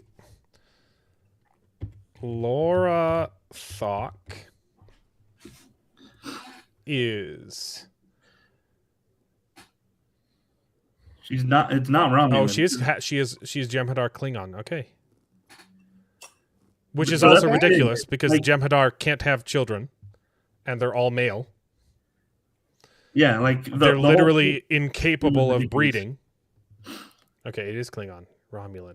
Yeah, so I was like, they said Klingon, and I was like, no, that is not. Are Romulan just evil Vulcans? Yeah, the same species just biologically. Oh, okay. Yeah, it's just I don't know Star Trek lore. That's okay. I think you're the most well-versed out of everyone here. I think you're the most well-versed in Star Trek. Not right. I definitely watched a lot of Star Trek, yeah. Yeah, because I haven't seen... Cool. I think this is the first, other than the original movies, not the original movies. The Jem Hadar was half Klingon. Okay, thanks for the 199, Mark Clark, to correct me. I'm rarely wrong. Anyway, the point of the story, this is not a Klingon. No, not a Klingon. And it was awful. Like, as soon as I saw that, I was like, this is the stupidest thing. Like... So are you still watching the show? No. I watched the first episode, and it was really hard to get through. Is it from? And then they have all this AI stuff too, where they're like, "Hey, I'm an AI, but I've got this corporeal, body and presence," and I was like, "Yeah, but I have to hide it." I was like, "That's." She gets her textbooks get knocked out of her hands.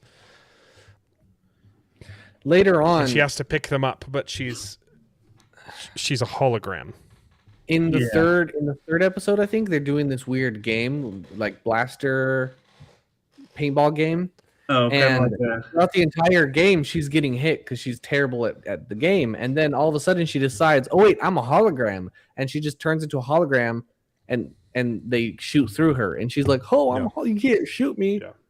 It's so dumb. It's incredibly stupid. No, they showed the Doctor is also a hologram, and he can interact with things physically when he chooses to, but that's not his default setting.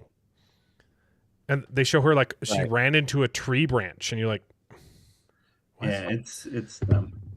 I don't know. I don't know. It's not very good Star Trek. No. Anyway, there's no. Yeah, I just hate this so much. It's a disease. We got some casting news. There's been a couple casting drops for season 2 of United Seven Kingdoms, and this one is a little bit funny though. So they race swapped Sir Bennis of the Brown Shield in season 2.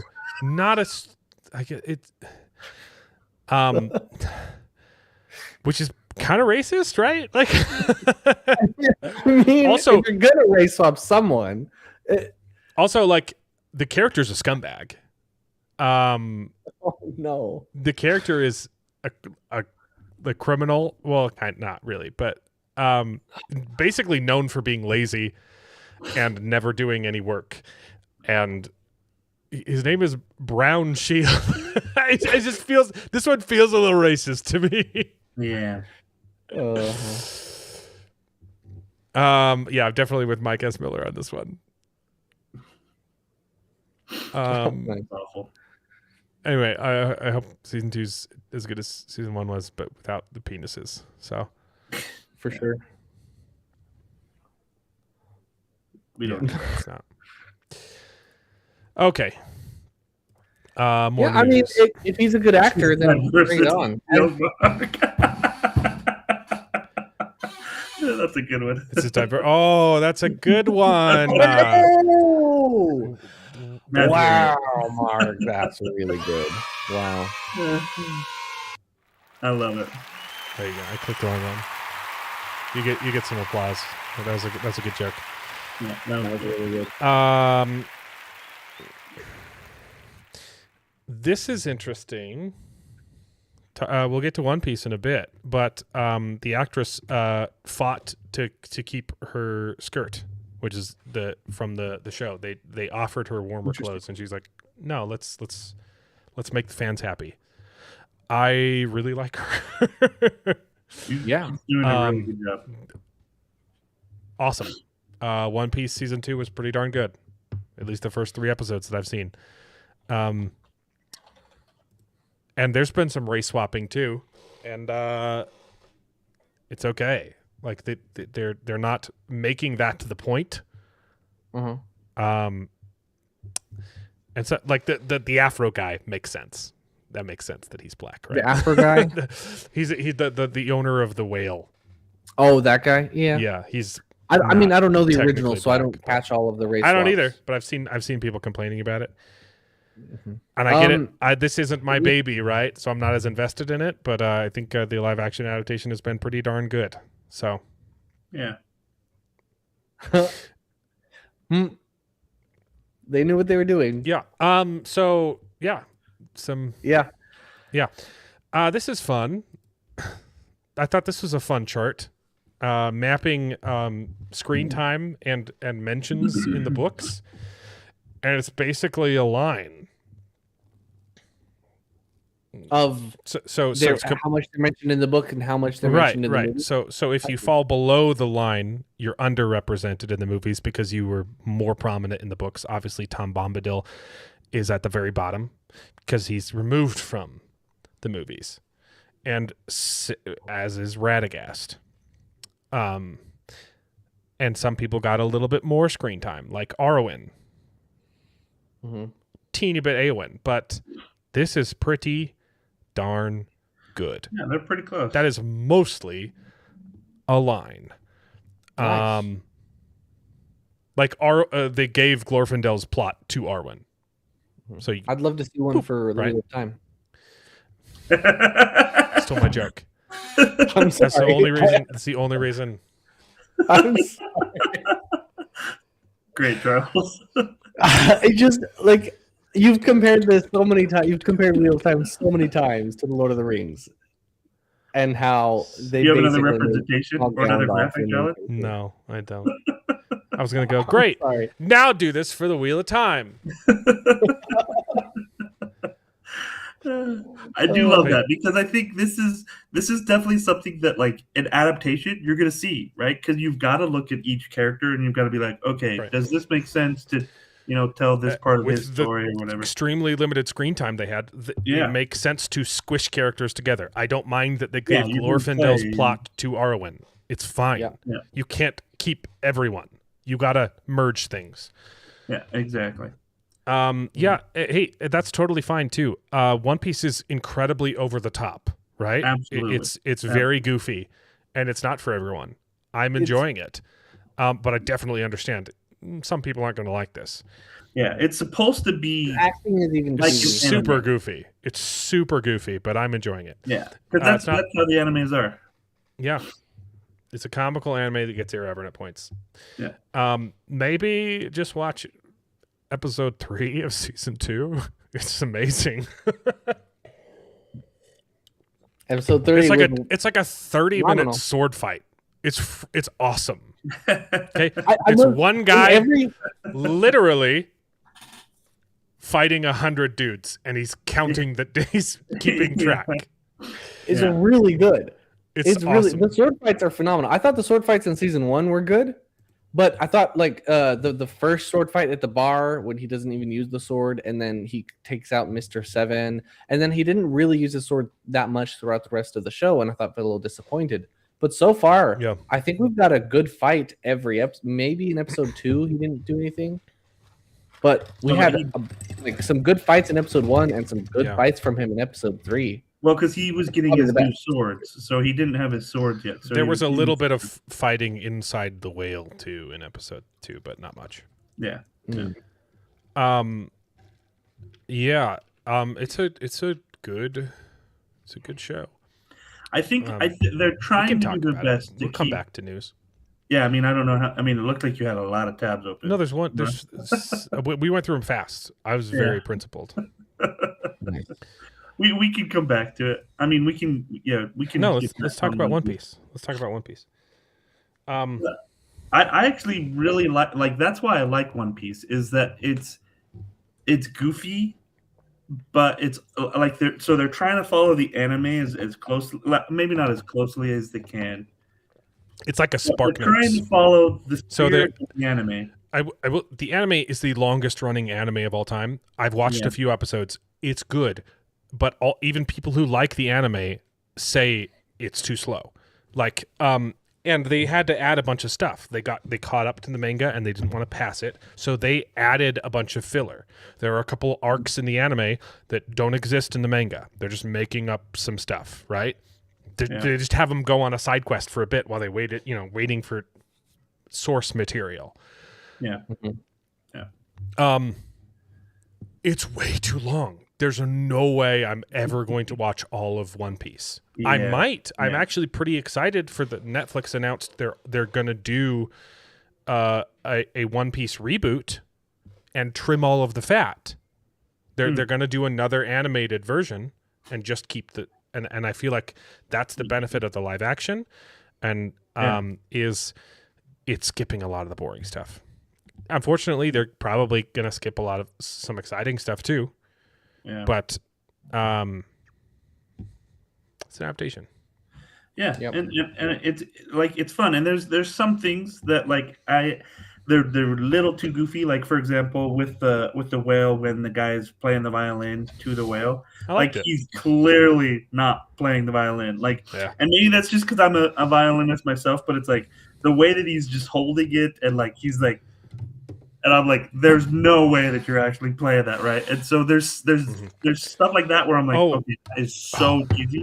I forgot to bring it up. That was my only problem. That's kind of what the anime is like, though. That was my only problem with Scrubs episode 4. Was the Matt Rife plot, where he had scurvy because he was doing like a carnivore diet. Yeah, I'm literally on the carnivore diet right now. You can just take vitamin C pills. Yeah. And they're doctors. And I was like, y'all are retarded. Like, yes, you will get scurvy if you don't supplement carnivore with vitamin C. Yeah. But you don't have to eat fruit. So. Yeah, you have to get the vitamin C somehow, and that's why you obviously eat the fruit. But guess what? I still liked the show. And I'm liking One Piece. It's I would say the selling point for One Piece is the optimism. Yeah. Oh yeah. I knew nothing about this show when I watched season 1, and the actor for Monkey D. Luffy, immediately sold me. I was like, yeah, he's really. This good. is a show. This is hyper optimistic. It's a diamond in the rough compared to today's media, which. I like some pessimism. I read a fair bit of grimdark. I'm a big fan of Joe Abercrombie. I like Westeros, okay? But not everything has to be dark and depressing.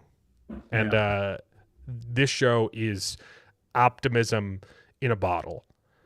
And it's morals too, right? Like they say they're pirates, and it's brought up in the 3rd episode. They're like, oh, so why do you have such a big bounty on your head? He's like, oh, because we did this and we did this and this and this, and he's like, so you just help people? Yeah, I've been helping people. I know, right? I love his disgust. Like, wait, what? But I'm that's a what I love pirate. about it. Like It's stuff like that, where you're like, And he's the just thing is, so he knows that clueless, he's- but not clueless, and like just happy, and it's great. because he immediately is sympathetic, even to the whale, and he's just like, man, I need to help this whale. He knows what he's doing, but he Well, and also he's- had the moment of, wait a minute, I'm a pirate. I'm helping people. And That the was stuff really in good, season yeah. 1 where he just he's like, because that's what you do for your crew. It's like that's what it's you're my friends. Like you're there for each other. Yeah. I love that message, and he's the actor immediately sold me with his just I agree. smiling optimism. Sometimes it's hard to understand a few words he says, but he's doing a great job, and I don't mind it. And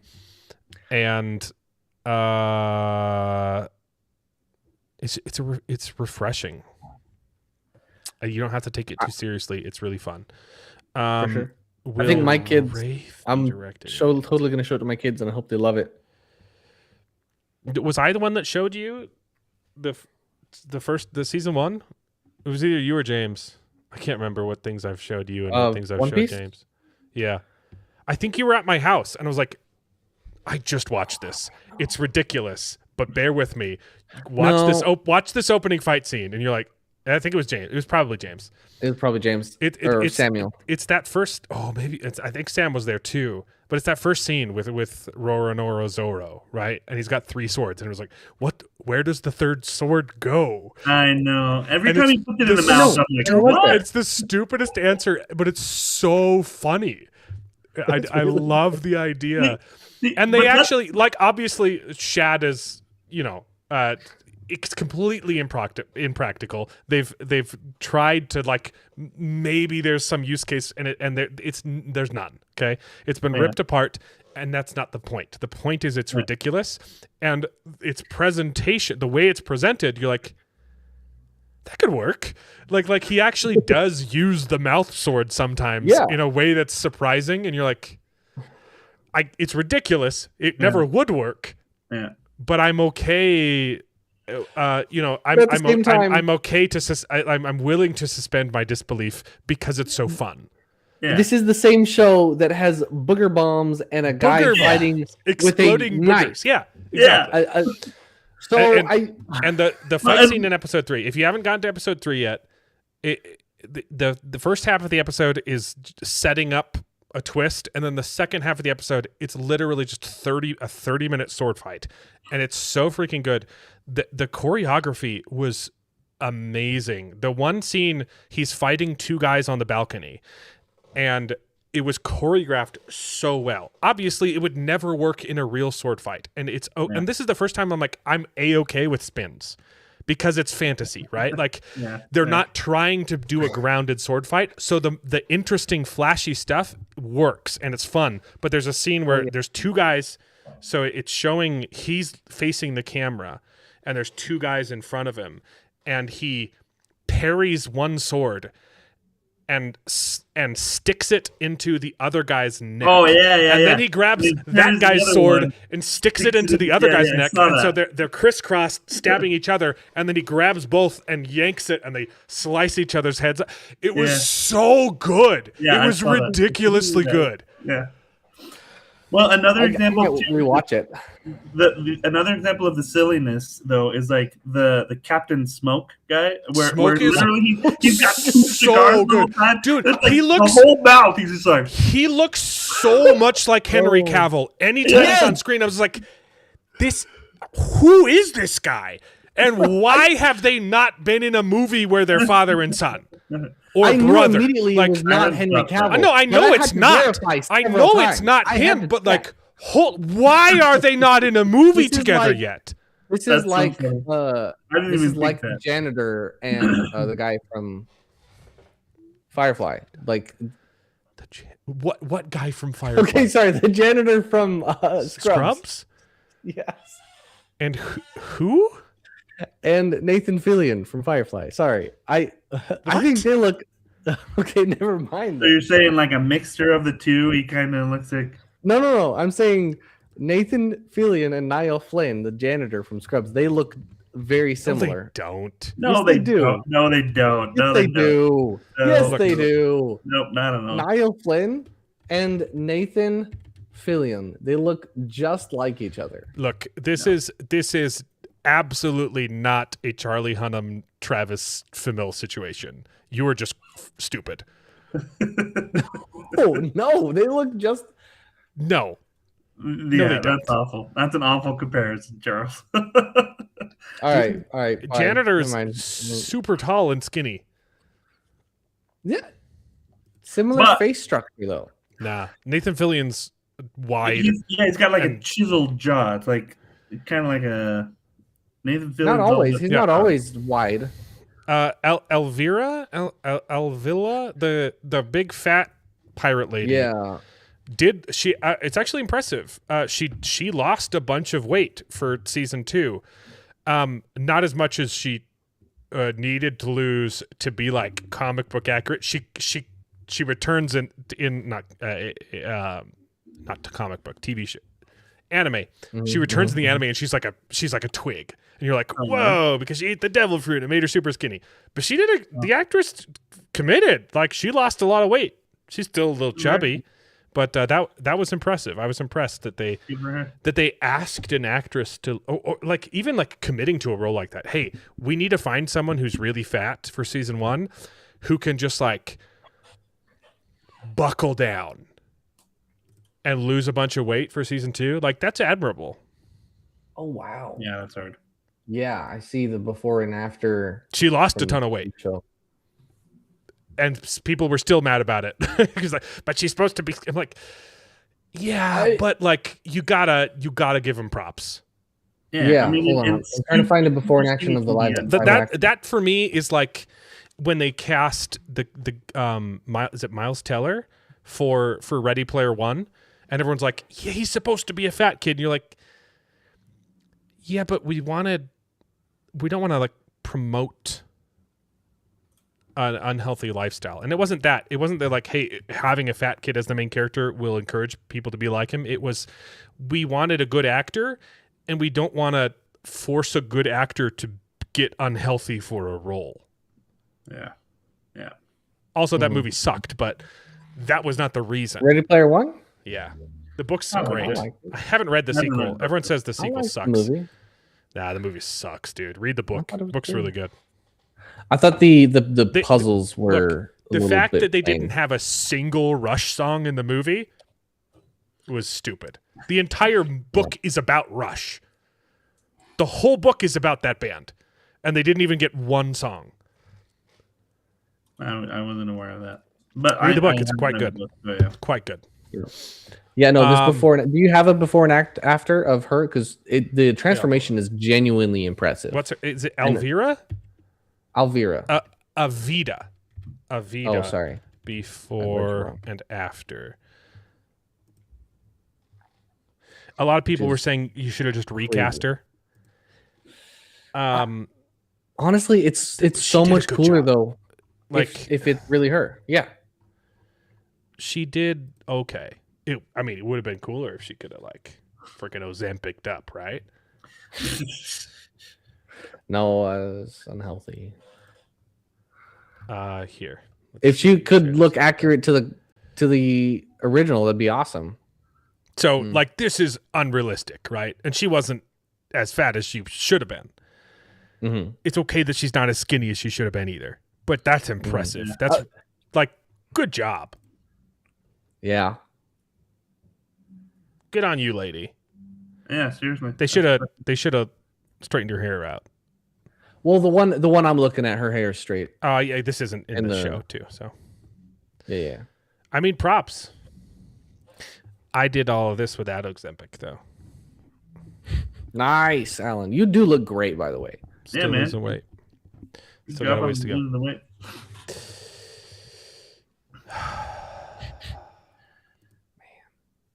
Like that's good job. That's awesome. Yeah. I think. Yeah, so I love it though because they this really is do unrelated. try to do that. I think they should let athletes use all of the performance enhancing drugs. It would make the sports more interesting. Yeah, but it's also dangerous. It's dangerous and unhealthy. That's Sports the are only dangerous. They're already dangerous. Yeah, but it's unnecessarily dangerous. Yeah, but it'd be fun. thing. It'd be fun though.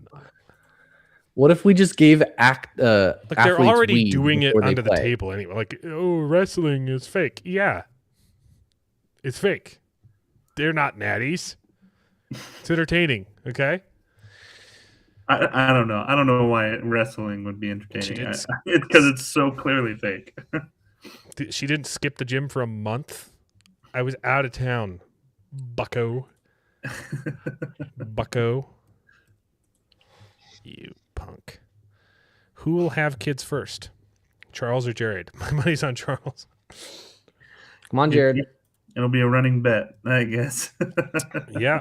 Well, Charles can't even get his wife into the country yet. So There's news on that. Actually, we're good to request the interview, and then after the interview is passed, she's good to come. So it could be. Is that the interview where they say, "Okay, now you guys have to kiss and prove you're a couple"? Is that what the interview is? Yes, but I won't be there. If you were a real couple, you'd kiss right now. Prove you're not gay, Charles. Hey, if she was here, I would. That's my favorite trope in movies, by the way, is when a couple has to prove they're a couple. Yeah. I love it. I love it. It's so realistic. It would definitely happen in real life. One Piece. Season 1 compared to season 2. We haven't finished season 2. I think I'm enjoying season 2 more. I didn't love the second half of season 1. And that's where they have the whole redeeming arc of the girl, right? I don't even care about the story that much. But like the fight scenes weren't as good. Like the first couple episodes, the first half just had some incredibly interesting fights. And then I didn't super love the shark fight, the finale. It was fine. Yeah. It wasn't bad. It's just it wasn't nearly as interesting as the worst fight one was the manor and the butler guy. Oh yeah, that was horrible. That was really bad. The butler guy was dumb. Yeah. So far, I mean, there hasn't been a dud yet. I'm really enjoying season 2. Episode 3 was phenomenal. Episode 1 was a lot of setup, but pretty interesting. And episode 2 was slowed down, but was quite good. I like the new characters. Yeah, I think the race swap lady. I think she's actually a really good actress. Well, talking about the princess? I was trying to avoid saying the word princess. Oh, that's a plot twist. Sorry. Moron. Which I think the race swap could have worked in that case because even people who don't, I don't know, maybe they knew who she was immediately, but with the race swap, maybe they didn't recognize her and they're like, oh wait, that's the princess. I don't know. Maybe. No. No, never mind. She's got blue hair. All of the characters are instantly recognizable. So I've just been looking up, hey, how does this character look in the anime? And you're like, okay, so the same.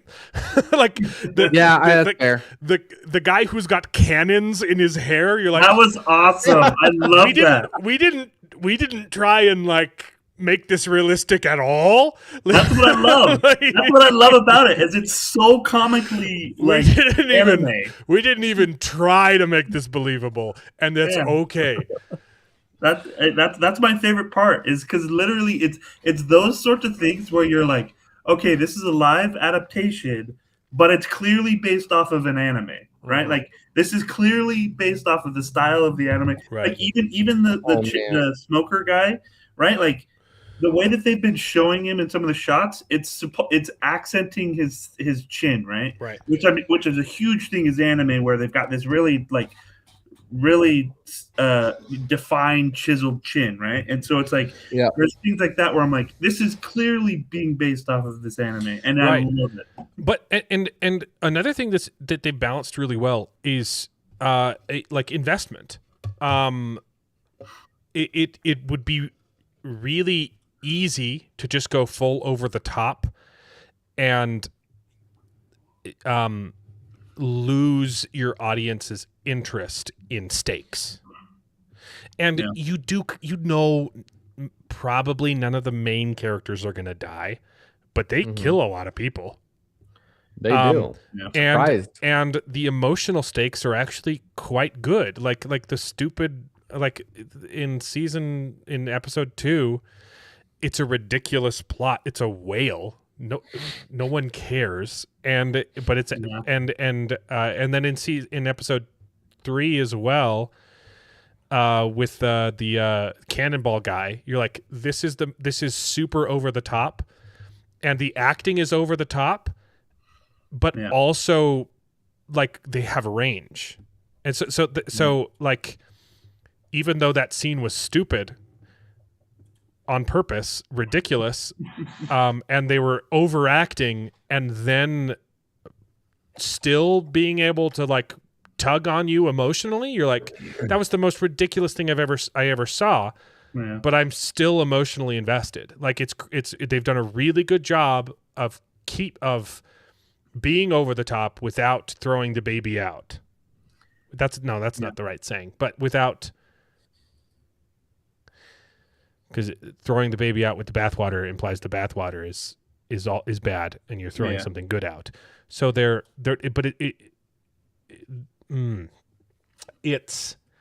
because it's because it's not meta.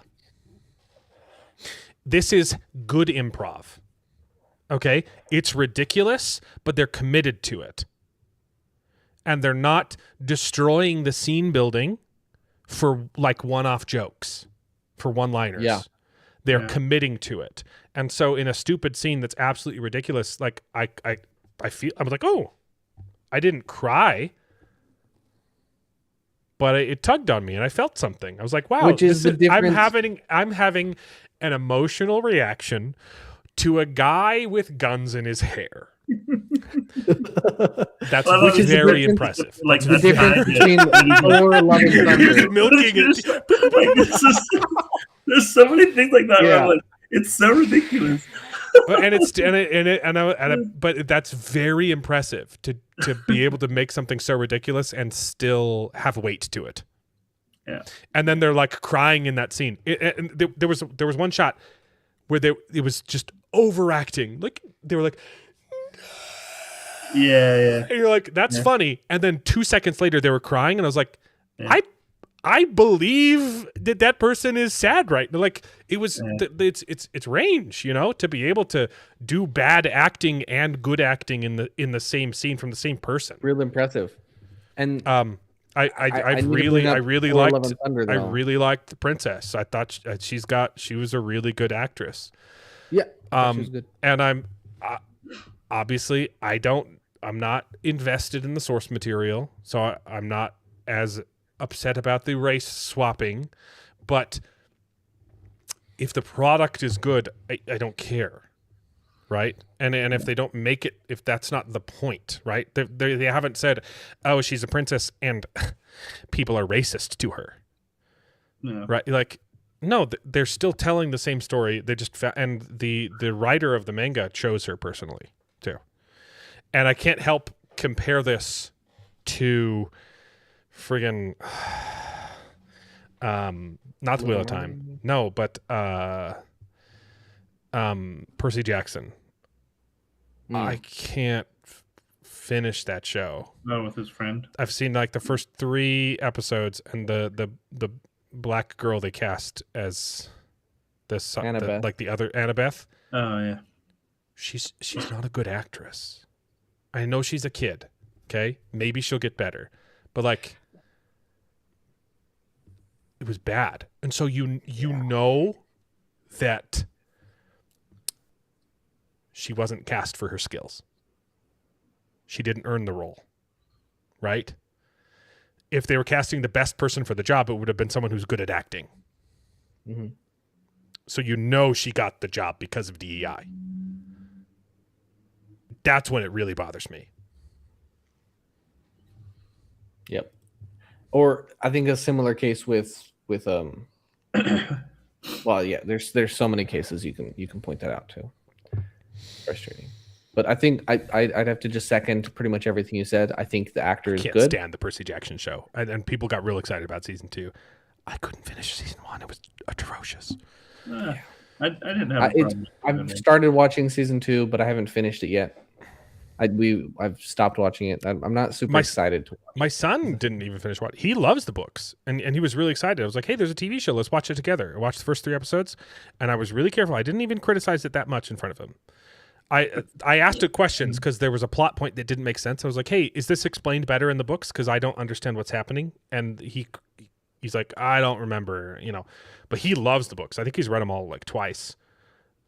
And they're great books. He's only watched the first 3. I was like, hey, did you want to watch more of that show? He hasn't even thought about it. Mm. It's largely forgettable, unfortunately. I'm really proud of my son, by the way. He couldn't get past episode 2 of The Legend of Korra. I liked the first season of Legend of Korra. He watched the first episode and was like, this isn't good, Dad. No, and then I thought the first season was good. He immediately started rewatching Avatar: The Last Airbender. See, but no, I totally I remember. I haven't seen it in a while. Maybe season 1 was the best season, but it has problems from the get-go for sure. Hmm. I don't know. I'd have to rewatch it, I guess. Yeah, I didn't watch any more than the first season of that one. Of course, I watched it all. I checked out in the last season. After season 2 3, is I atrocious. didn't care anymore. Season 2 is atrocious. Season 3 is okay. Season 4 is awful. Yeah. Season 1 is the best season for sure. Mark, did you start with Korra? Probably. He probably started with season 4 because he's a psychopath. And it progressively got better. That's why he liked it. Watching backwards. Started with the worst one. That's funny. I'm liking One Piece quite a bit. Yeah, I don't have anything. I just don't have complaints. And I think it's an improvement. Imagine if we got a live action Avatar: Last Airbender with the quality of this One Piece show. Oh, dude, that's season 2 is coming back this year, dude. Netflix. That's what we were hoping for, Charles. That's the thing. But it's not. It's not the same quality.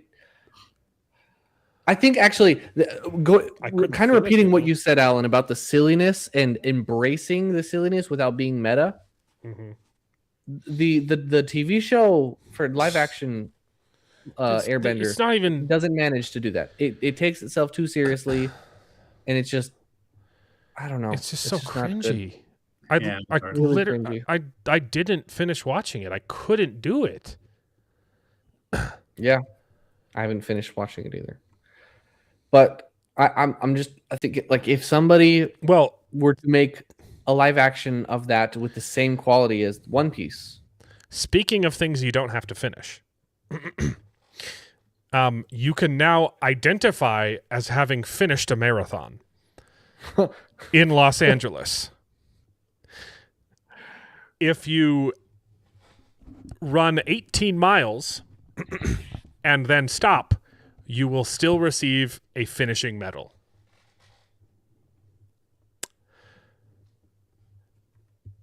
Organizers say it's an option for participants who are just having a bad day.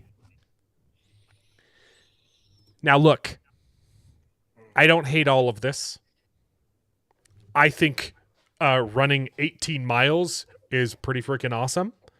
Yeah. And if on the day you get to 18 and you're like, holy cow, I can't do this. How much is a marathon? How much is a marathon?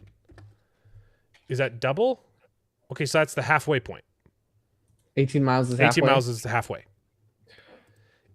I think if you enter a marathon and you get halfway and you're like, oh man, I got to stop, you should get a half marathon medal. I think that's cool. Like, hey, I was trying to do it, but man, I got cramped up halfway through. I know I'm not going to be able to finish. You still ran a half marathon. That's awesome. 18 miles is no joke. And it That's would be awesome. cool for marathon organizers to have an alternative medal for those who only get halfway. I think that's an awesome idea. Mm-hmm. But if you don't finish the marathon, you don't get a marathon medal. That's you don't get crazy. A finisher medal specifically. You did not finish. That is insane. And this isn't a joke. This is real. This is a real life, real thing. California sucks. I was just in Los Angeles. Participation trophies. I hated it. I think, no, I don't think. I'm definitely a teeny tiny bit more racist now. After having gone on vacation and had to spend time in Los Angeles. I know that's a bad thing. Okay? But man, not a fan of that culture. My family couldn't leave the hotel. Okay? Yeah. I'm allowed to not like that. The tacos were real good, though. Yeah. I just have to not eat. The best thing... Oh, it's just so dumb. So dumb. California sucks. It was a horrible, horrible place. Yeah, no, it really is. Just participation trophies, all kind of stuff. It's just terrible.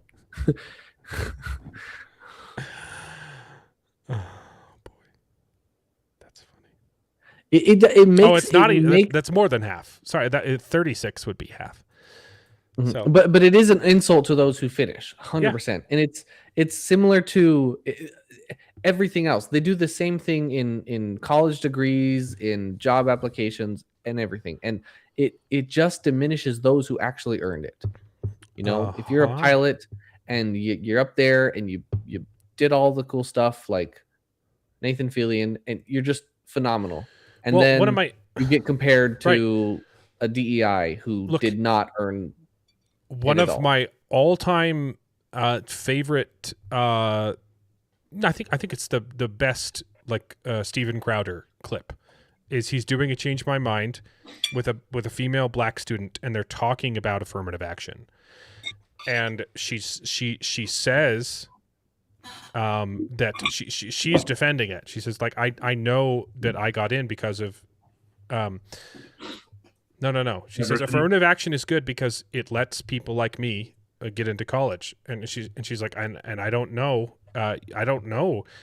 if I would have gotten in without it.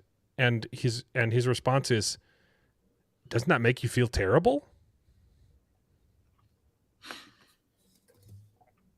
And she thinks about it, and she's like, well, actually, yeah. Like, you don't even know if you deserved to be here. Wouldn't, that's going to give you some massive imposter syndrome. It should, if you had shame. That's not good for your confidence. And he was like, you have been like one of the most intelligent people that I've talked to today. He's like, you probably could have made it here on merit. And it's sad that you don't know that. That's also the tough thing is if she knew for a fact that she didn't make it there, then at least she'd have a little bit of a closure, but she will never know whether or not she deserved it or not. And she could work hard, so she could have some sort of like confidence that she would have deserved it, but you just don't know. Mm-hmm. And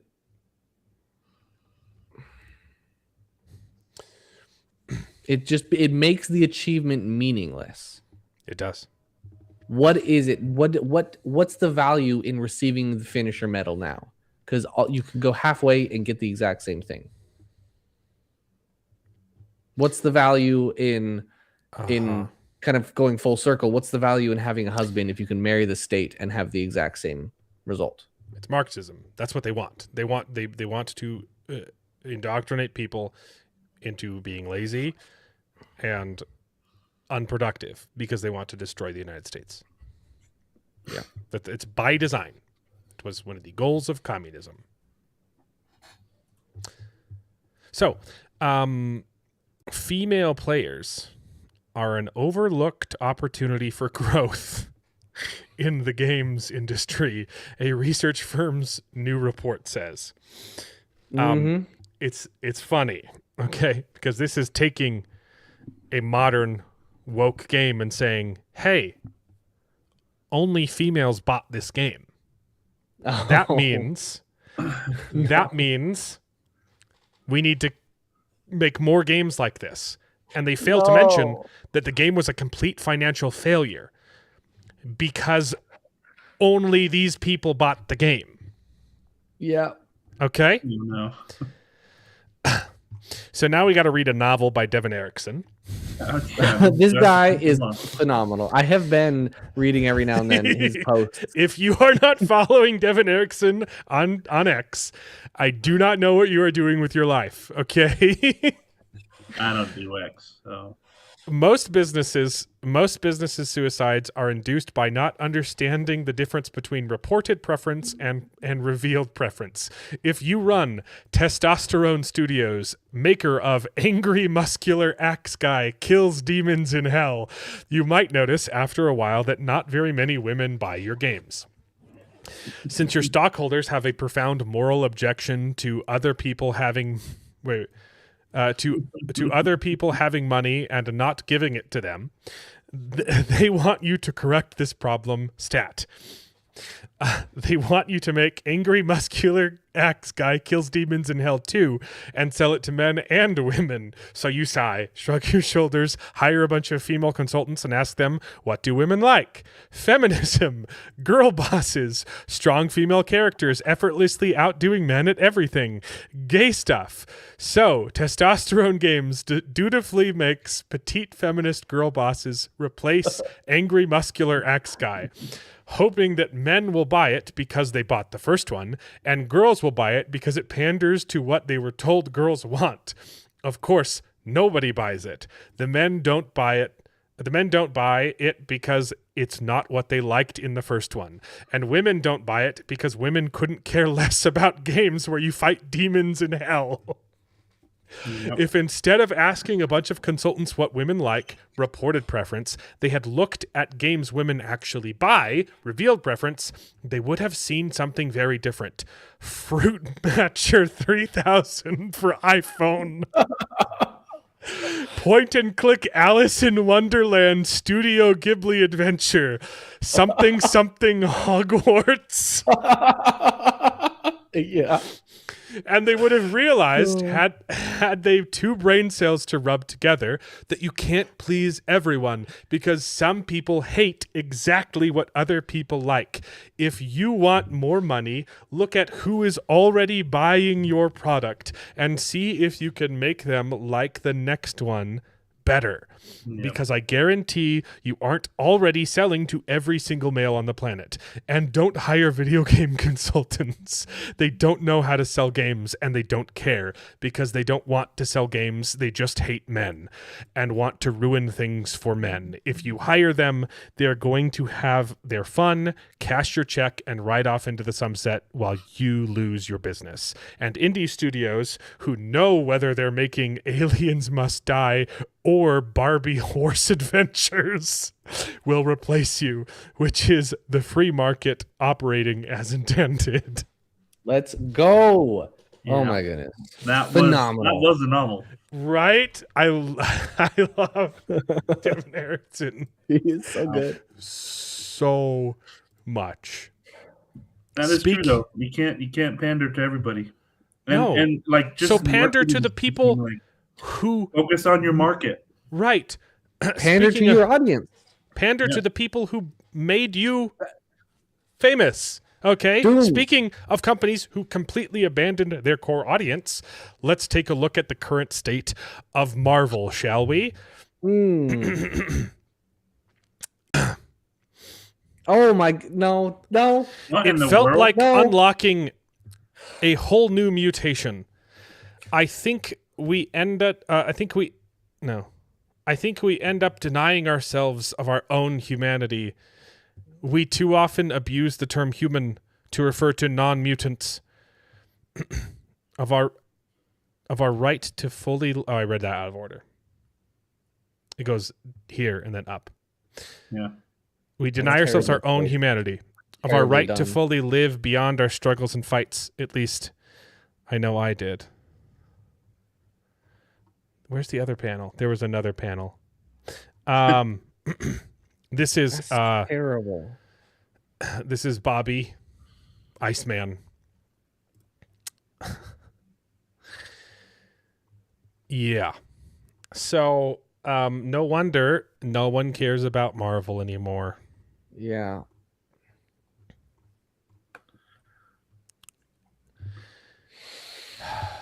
Yeah. I was gonna bring up Doom for an example of someone pandering to the audience, because the newest Doom game just did everything that the fans love, and they just More heavy dialed metal. it up to 100. Yeah, It's metal. true. I saw And- the reveal for that, and it was like, we know you guys love this music, so we've got even more music and even more sawing people in half, and like, Yep. And that's a perfect example of just pander to your core audience. yeah. This probably should have been earlier, but the Mummy 4 director says Brendan Fraser and Rachel Weisz wouldn't return unless they loved the script. It's beautiful, scary, and sweeping. Great. I think this might be a good movie. I'm excited. Okay, now we got two forever, videos though. to watch. We have to wait a while before that comes out.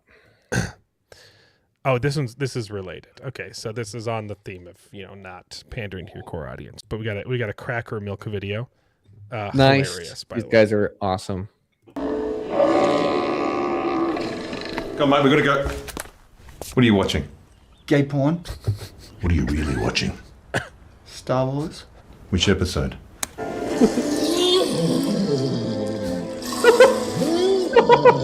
Is that episode 8? I know what you're thinking, Dad, but I really do believe Ryan Johnson successfully subverted the audience's expectations, and that's something to reward. We are an original trilogy family. You know that. But Dad, the graphics in the sequels are way better. Can't you just try and like them? Do or do not.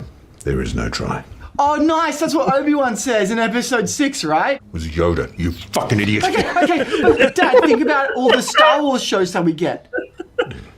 Some of them are alright. Yeah, like my favorite Book of Boba Fett. That's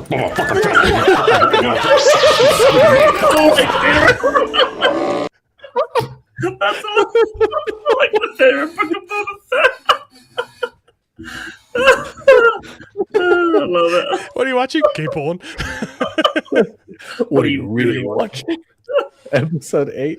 Oh, you are watching gay porn. Interesting. That was great. Wow. Yeah. And we got to end this off with AI art. Let's Taking go. it too far? I disagree.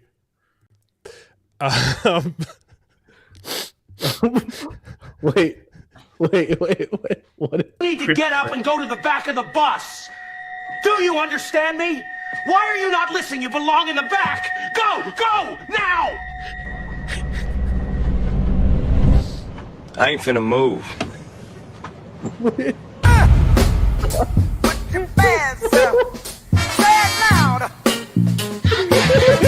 You need to get up. My gosh. My gosh. I'd watch it. I don't care. I'll watch it. My gosh. Hey, finna move. Race and gender swap. I like I that. ain't finna Wow. move, baby. See, I don't hate all race swaps. Chris Pratt could sell that though. He could definitely sell that. He could make it work.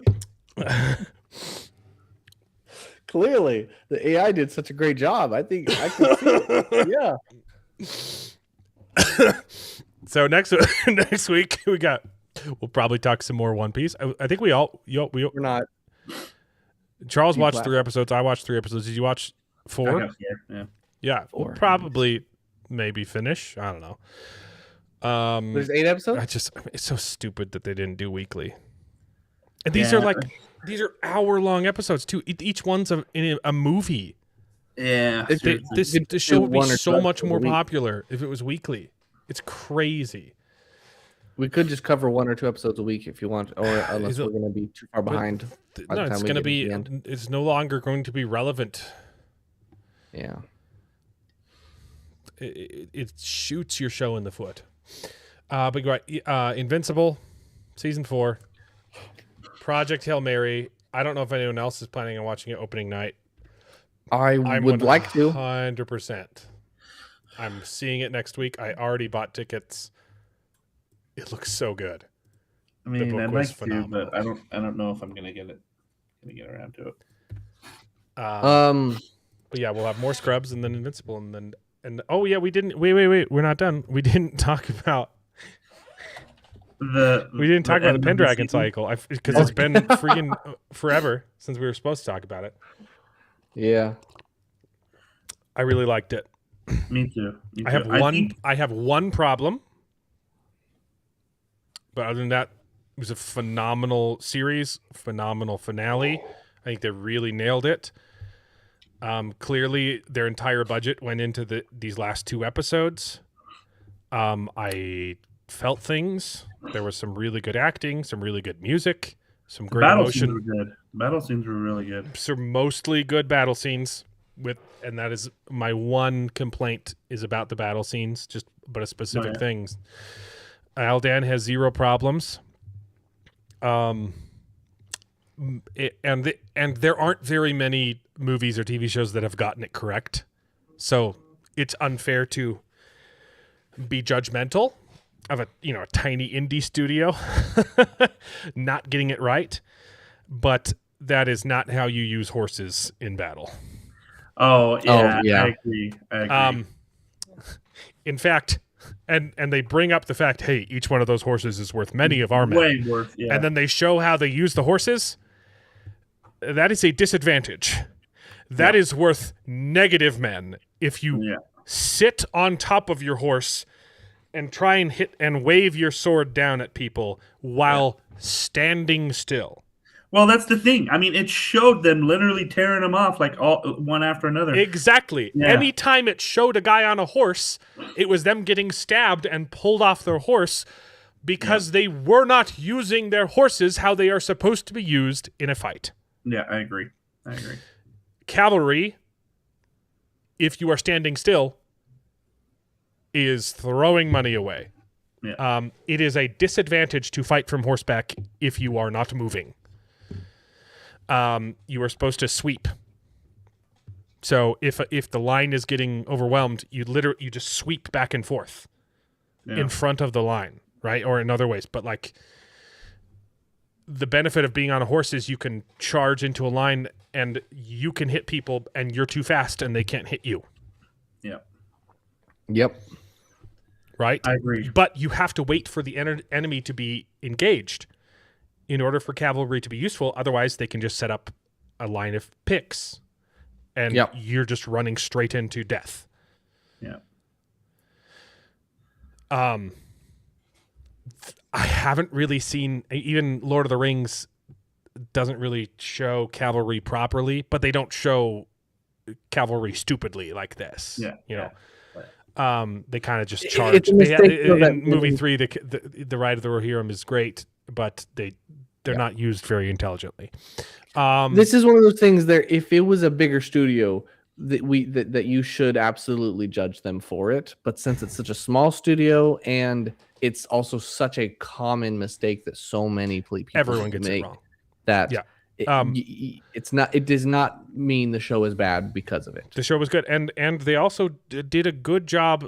I'm not a hater. I liked the episode. I'm just saying this is something that no one gets wrong. No one gets it wrong. I'm not a hater. I liked the episode.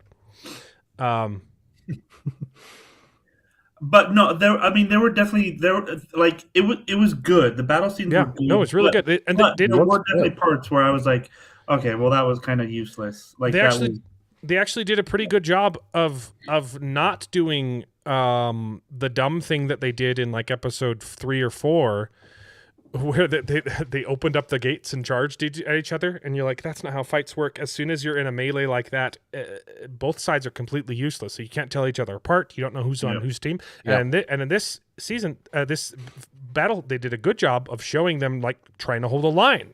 And there were a couple shots where some people have broken through, and it was kind of just became a melee. But they were showing. They did a good job of showing. House of David did a really good job with that. Sometimes. I think they did sometimes. Actually, House of David did a whole lot more of just showing people mixed together fighting. No, the battle is over once that starts.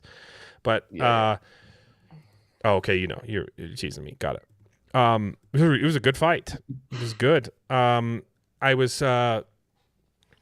I started complaining about something with the Lot stuff. The son of Morgian. Oh, yeah. Because they showed him ambushing Aurelius, right? Ruining Aurelius's plan, and then didn't show how that scene ends. Yeah. Which was okay. Like, what bothered me is that they were cutting between the two things happening, right? Yeah. And then they show the betrayal, which is obviously bait and switch, right? They showed the betrayal, and then it was like 20 minutes of just the other fight. And I was like, I'm not sure I like, because I know what happens, right?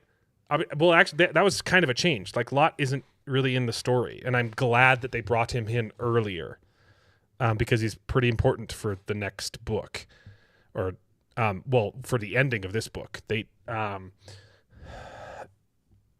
scene that we got at the very end where Merlin has the sword, Lot's very important for that scene. And they skipped ahead so they could get there.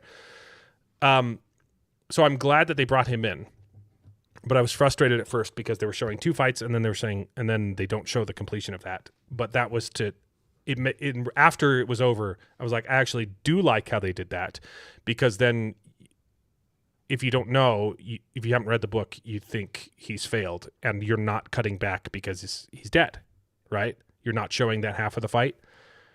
Only for him to swoop in like Gandalf, and save the day, right? Yeah. How did it work for people who hadn't read the book? Did you notice, hey, they stopped showing the other half of this fight? Yeah, no, absolutely. Okay. But was that like, hey, are they going to tell us later, or?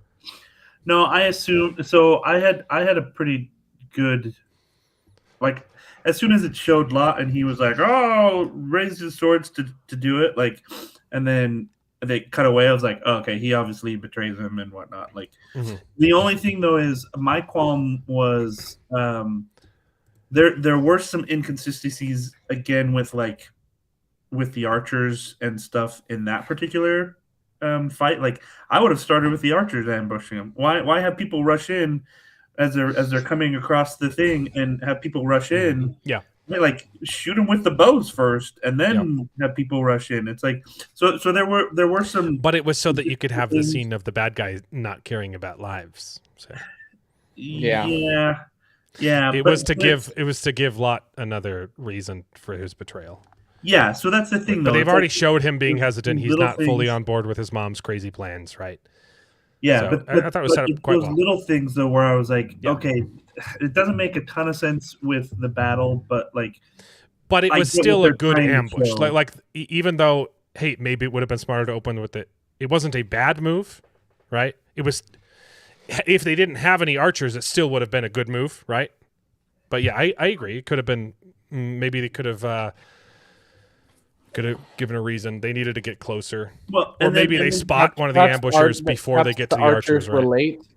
Well, but archers were that's late the or other thing something, too, and they though. had to like reinforced, and so they had to start with the melee, and then the archers showed up later, and they were like, okay, just shoot. It's like, no, there's Maybe, people. but it was also just weird that they were just hiding behind trees. It's like you don't think because you're walking through, you're not gonna notice some dude hiding behind a tree. Like they should have had him wearing like seaweed hats. yeah, you like know? a ghillie or like up in the trees, right? Like that's the thing. Like just hiding behind a tree. Like as soon as it showed, I was like, you guys didn't notice him. Like there are definitely tiny things they could have done better, but man, I liked it. yeah. Overall, it was still good, but there was definitely a lot where I was like, that was weird.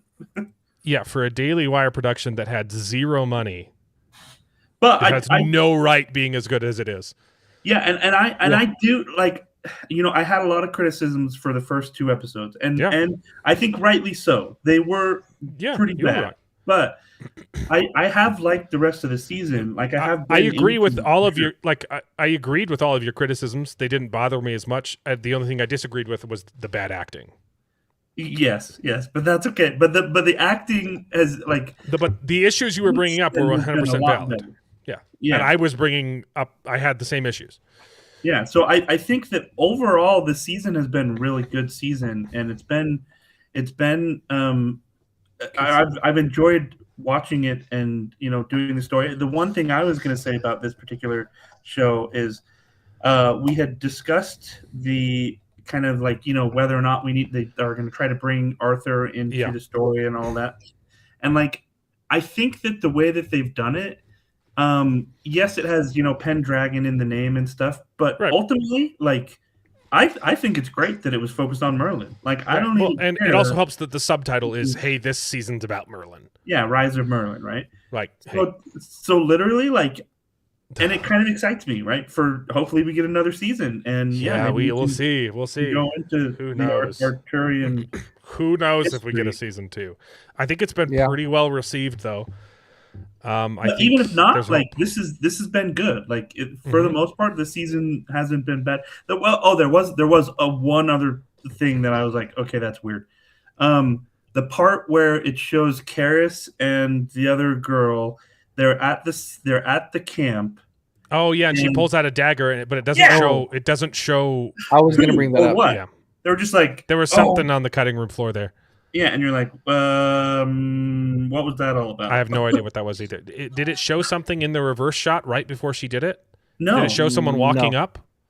It showed some horses showing up, and I didn't get to see. I didn't see really who those horses were, and then it just lingered on her face for a weird amount of time. Yeah. Yeah, so that was the one thing that I was like, okay, that was another weird thing that these guys are choosing to show me. But the fighting too was way better than episode 2, right? Like way better. Yeah, it was great.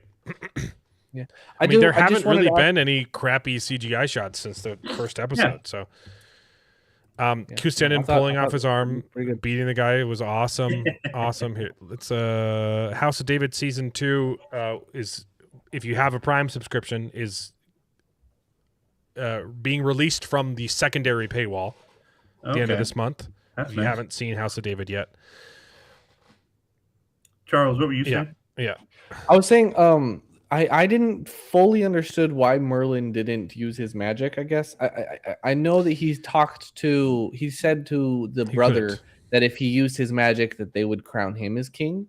Yeah. But then later on, he talked to the king and said, I will bard for you. So it sounded like he was saying he would do his magic. It's like a moral support kind of thing. It makes sense. There's a lot more context from the books as well that are filling in gaps for me. But he actually was High King very briefly. So they kind of skipped over that in his prequel episode, but he is returning to his wife because he has been made High King, not because he won his kingdom first in that place that the name I can't remember. That was that we visit, right, and that you could get the big mural of him, and he's like, oh no, he was king here. And then there's that stuff with the current king who doesn't want his power to be usurped, right? He was king there, but then he was also made high king. And then his wife dies and he abandons it, right? And so he does, but he has a vision quest in the forest too, about his father's kingdom of summer, and he knows, hey, that's not for me. And he's with the battle, with his battle Alwyn, he's super powerful and he could use it, and that was the whole thing. It was like the temptation of Christ, right? And Morgan wants him to take charge because it's like feeding his dark side, right? But he would also be. That's how he becomes High King. In the books, is he just kicks butt. And they're like, okay, yeah, we'll make you our High King. And so he knows if he does it, it'll happen again. And he will be the victor of this battle, and he knows he's not supposed to be. And so Morgan is kind of tempting him to, take the power for himself type thing. And he refuses. Okay, I guess that makes sense. Yeah, he does in the books. He does use magic in this battle, though, but he's kind of like behind the scenes.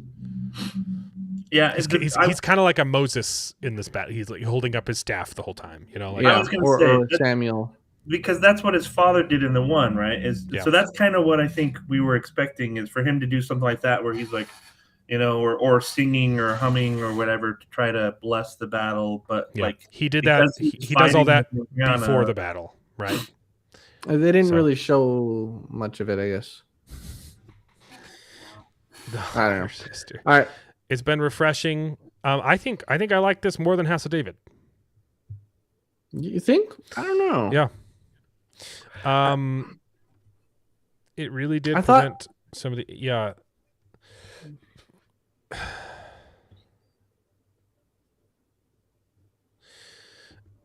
Morgan gives me I could fix her vibes. Shape-shifting girlfriend. It's got its pluses and it's got its benefits. I think it's tragic that Brett Cooper is not going to be in season 2. She's phenomenal. Well, she'll probably be a ghost.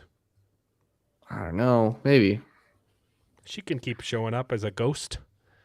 As I want her lady. To. Yeah, it's a shame we didn't get more. I could have gone with 4 episodes of the first half of the book. Yeah, but we got 1 episode. The first half of the book is the 1 flashback episode. So the book is chronologically where it starts with him, and gets technically it's the kidnapped. Book starts. Merlin starts off in the same place with him in the woods, and it's one of those. Hey, you're probably wondering how I got here. And then it cuts back, does the full prequel as him as a kid, and that's the first half of the book. And then it gets to the point where his wife dies. I think I would have preferred that for the show. Yeah, I didn't like so too. all of the cutting back and the time jumps and go back and forth. I didn't like it. I particularly did not like in episode 3 where we start at this Merlin who is far into the future. I thought, because especially getting after Taliesin, we got Taliesin where we saw his origin and we followed him chronologically until he became a king, and then we skip a bunch of time, and it just felt this is technically weird. The TV show and the book both start in the exact same place, but then the book jumps back and tells you how he got there. And he got there, and the show just keeps going from there. I wish they had followed the book in that matter. I think I would have liked it more. We needed more Brett Cooper.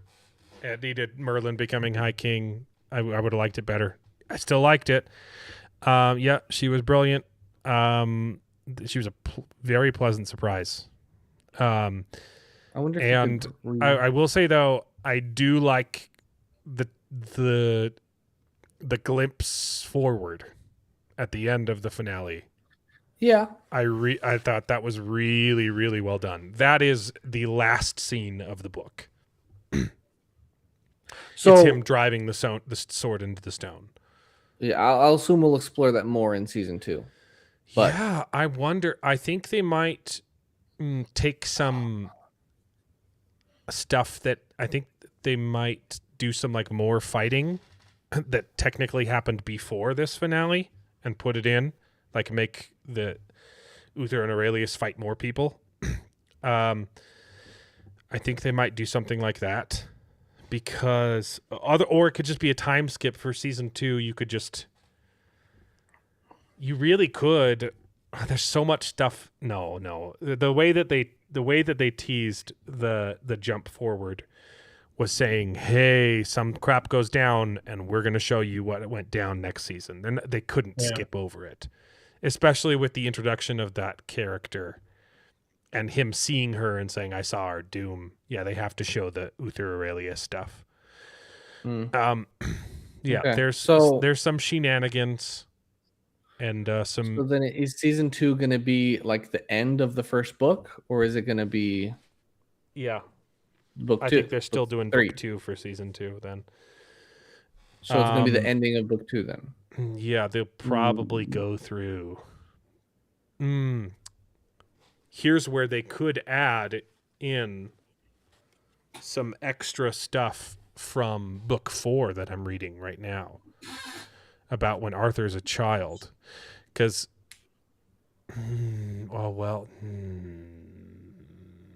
they might not even get there. I don't know. I think if you're going to do it, Arthur needs to be born halfway through season 2. Arthur's birth is the halfway point. I think you can spend a few more episodes setting up Uther and Aurelius stuff, and then the tragedy that happens with them. And then halfway point is Merlin driving in the sword. And then you can set up maybe some young Arthur stuff that book 3 skips. And then end with a parallel teaser. You could end with the beginning of book 3, which is Arthur's already a teenager. And book 4 does some flashback stuff of him as a kid. Yes, I think season 2 should be the ending of book 2 and a bit of book 4. It's muddled. It's a very confused mess. We've talked about why, but we'll see. Because here's the thing: if you do it that way, and then end season 2 with the opening scene of book 3. It'll directly mirror this finale. So book 2, I mean, can I spoil a teeny bit for you? Yeah, go ahead. I mean, for me at least. I don't know about you, Jared. Uther and Aurelius can't have, super happy endings if Arthur becomes king, right? Okay, so yeah. I'm not going to spoil everything, but yeah, they both die. Mm-hmm. Okay, and but Arthur is born, and that final scene is the girl is it Igerna? Yeah, Igerna. It's her who carrying her, the sword of Britain, her husband's sword, and she's offering it to Merlin. Everyone's bickering. Hey, Uther and Aurelius are both dead. We don't know who's going to become king now. And he wasn't expecting it.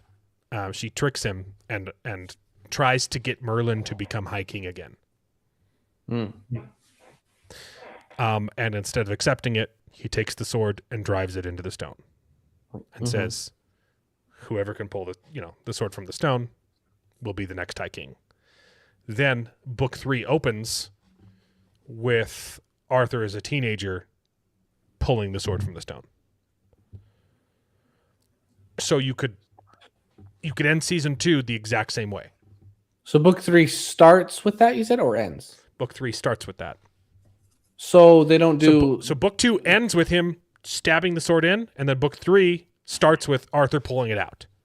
So they skip him as a kid, and then later in book 4 you get some of the stuff that happened in between. I kind of feel like though they would probably. I mean, I don't know. If it were me, I would argue maybe you start the season with that, and then you kind of like Arthur here. You're probably wondering how I got here. Exactly, kind of where it's like, okay, well, how did we get to this point? And then it shows the whole Aurelius and.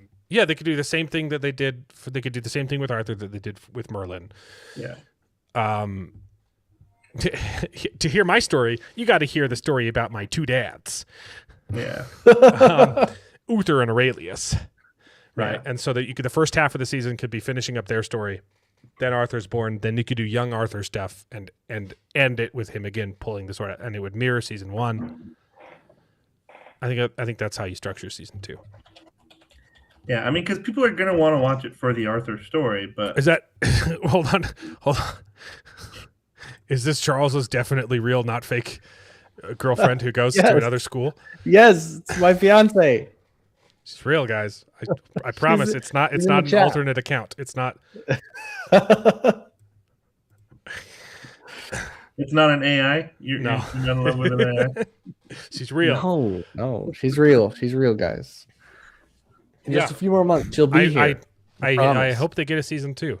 It's no, they're doing great. I hope they made money off of it. I mean, well, I have problems with Daily Wire, but the show was good. They're not perfect. I like Michael Knowles. I like Matt Walsh. Yeah. I like Ben Shapiro. He's not. I want to like Ben Shapiro. I used to like him a lot. It's hard to like him currently. Yeah, I like who's the old guy again? The older guy. I don't know who. I thought Michael Knowles was the old. Oh, sorry. Michael Knowles is really young. Andrew Clavin. Andrew Clavin. He's fun. He doesn't do as many video shows though. He's a little weird. Well, it is nice to have a show that kind of, talks about Christ and incorporates that into the principles behind it. Like that's definitely probably been the most refreshing thing is just those sorts of references where you're like, okay, yeah, like they're trying to focus on how that gives them strength, right? But unapologetically Christian, yes. Yeah. I love that. I think we need more good Christian representation in media. We don't have a lot of good Christian representation. Even One Piece was like they were the bad guys this episode. So with the nuns, but they weren't real nuns. I know. I just thought it was funny. They were obviously fake nuns, Charles. I just thought it was funny that they showed up and it's like, oh crap, we have to kill some nuns. Anyways. It was a good episode. All right. Yeah. That's it, right? I can't wait to watch Project Hail Mary. Yeah, I think so. I'm excited for Hail Mary. It looks good. It looks good. I wish Iron Lungs would come out on streaming so I could watch it. And Nirvana, the band, the show, the movie. It doesn't have an official streaming date. I think you can still find it in theaters somewhere though.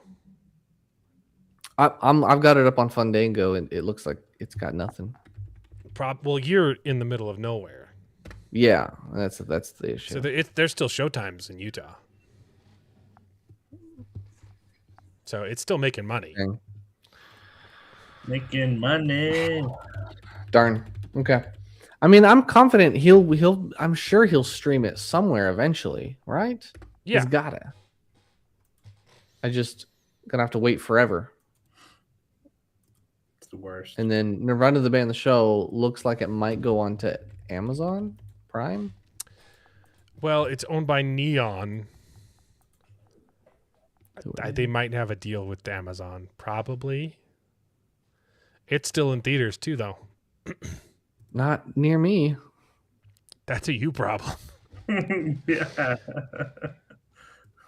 Have you seen it yet, Jared? No. It's so good. It's so good. I'm realizing that I definitely don't go out to see the movies very much. I wonder if it's in Dallas. I could drive to Dallas. Let's see. Yeah, okay, all right. They've got showings in Dallas. I could go there. Just drive 4 hours. No, I mean, I drive to Dallas to go to the temple. I can take leave off of Friday, drive up there, get a hotel, watch Iron Lung, Nirvana the band, the show, and do it. That's Hell's a Mary. weekend. Yeah, That's a weekend, baby. Shoot. I'm excited. I want to do this now. Oh. Why can't I find it on? I'm trying to find the box office. It didn't make a lot of money. Nirvana the band. Iron Lung made quite a bit. The numbers. I don't like using Box Office Mojo. They're terrible. But something is going on with the numbers right now. The website is like half up. Where's the search bar? I might have to use Box Office Mojo. Yikes. I hate my life. Oh, dang, Nirvana the band is not in Dallas. Oh, pobrecito. Where are they? Anywhere. Is Nirvana the band still in Utah? Still showing? Yeah. What the heck? It's made Why wouldn't it be 4 million? That's pretty good. How much? Did not. It did. I don't think it would have cost $4 million to make that movie. No, Unless it they did made some- 4 million. No. Yeah, Right. It was a tiny budget, dude. Yeah. Definitely a net worth. Then. Okay, the movie was produced with a modest budget of $150,000 Canadian. And he made $4 million off of it. Wow. That's a good return. Did you say 1,000? That is a really good return. Wow. That's the way to do it, guys. I guess the only thing is time. If it I mean, took that's a how long he's time always to- done it. Yeah. He's a guerrilla filmmaker. I've been rewatching some episodes of the show, and it's hilarious. It's man. hilarious, right? It's hilarious. So good. I want to rewatch. I haven't seen the web series, so I should probably watch that. But anyway, that's it for the show, guys. We'll see you next week, where Charles might have seen a movie. I definitely We'll see. will. But there's definitely going to be more One Piece, and there's going to be some Invincible, probably a lot of Invincible, and I will have to get 2 regular videos out because I didn't get one this week. Life sometimes happens. My wife, right before the stream, locked the keys inside the car with our baby inside. Oh, no. What? She took all of the kids to a parking lot, to an empty church parking lot, so they could ride around in their bikes, and then was packing up and just tossed the keys on the driver's seat and was putting bikes in the back, and then closed the back window, and our baby had locked the door. It was her fault. Oh, so it was the toddler. Why would you ever? No, but it's my wife's fault too. Okay. Why would you ever put keys in the car and then close the door? That's not a thing you do. No. It's on a Unless it's in lanyard. your She could have put it purse. around her neck. Yeah. I have Well, a a lot giant of lanyard times- on my keys.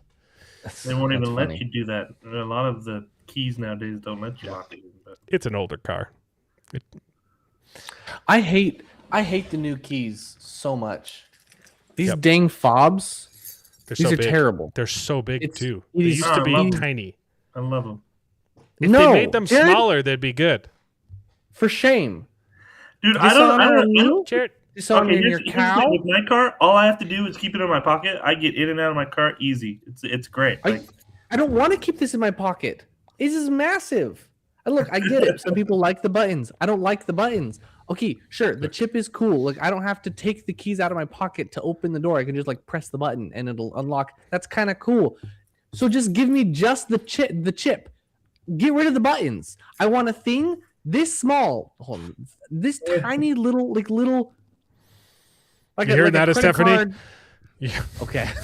Okay. All right. Charles isn't used to having something massive in his pants. He wants a thing this small. You sure you want to become a citizen? That's how you for use for it, this guy. not the size, okay? Don't listen to him instead. I don't know if she's still watching. It's how you use it, though. Charles doesn't know how to use it. Okay. I don't, but I'll learn.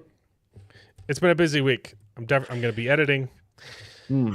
I don't think I have anything. I don't have any plans other than go to the movie theaters next week. I have to take the kids to swimming twice, and there's a kids' doctor's appointment. I got a lot of free time this week. Mm-hmm.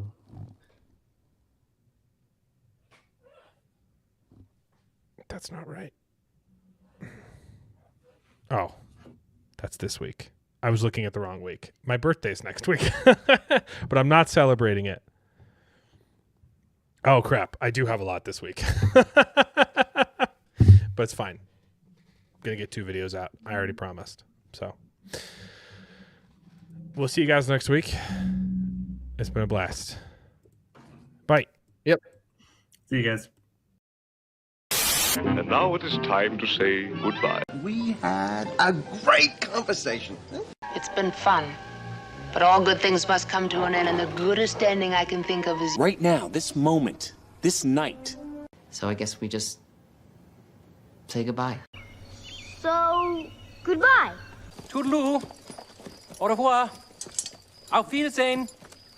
Ciao. Ding dao day. But come back next week for more outrageous bloopers. This is the end. Well, there's only one thing left to do. I'm gonna go home and sleep with my wife.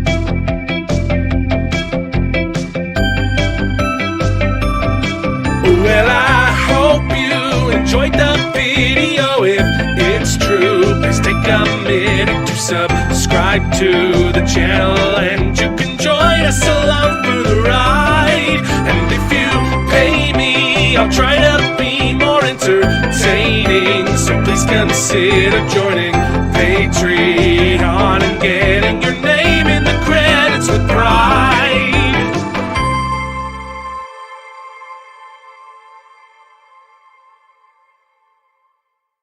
I'd buy that for $1.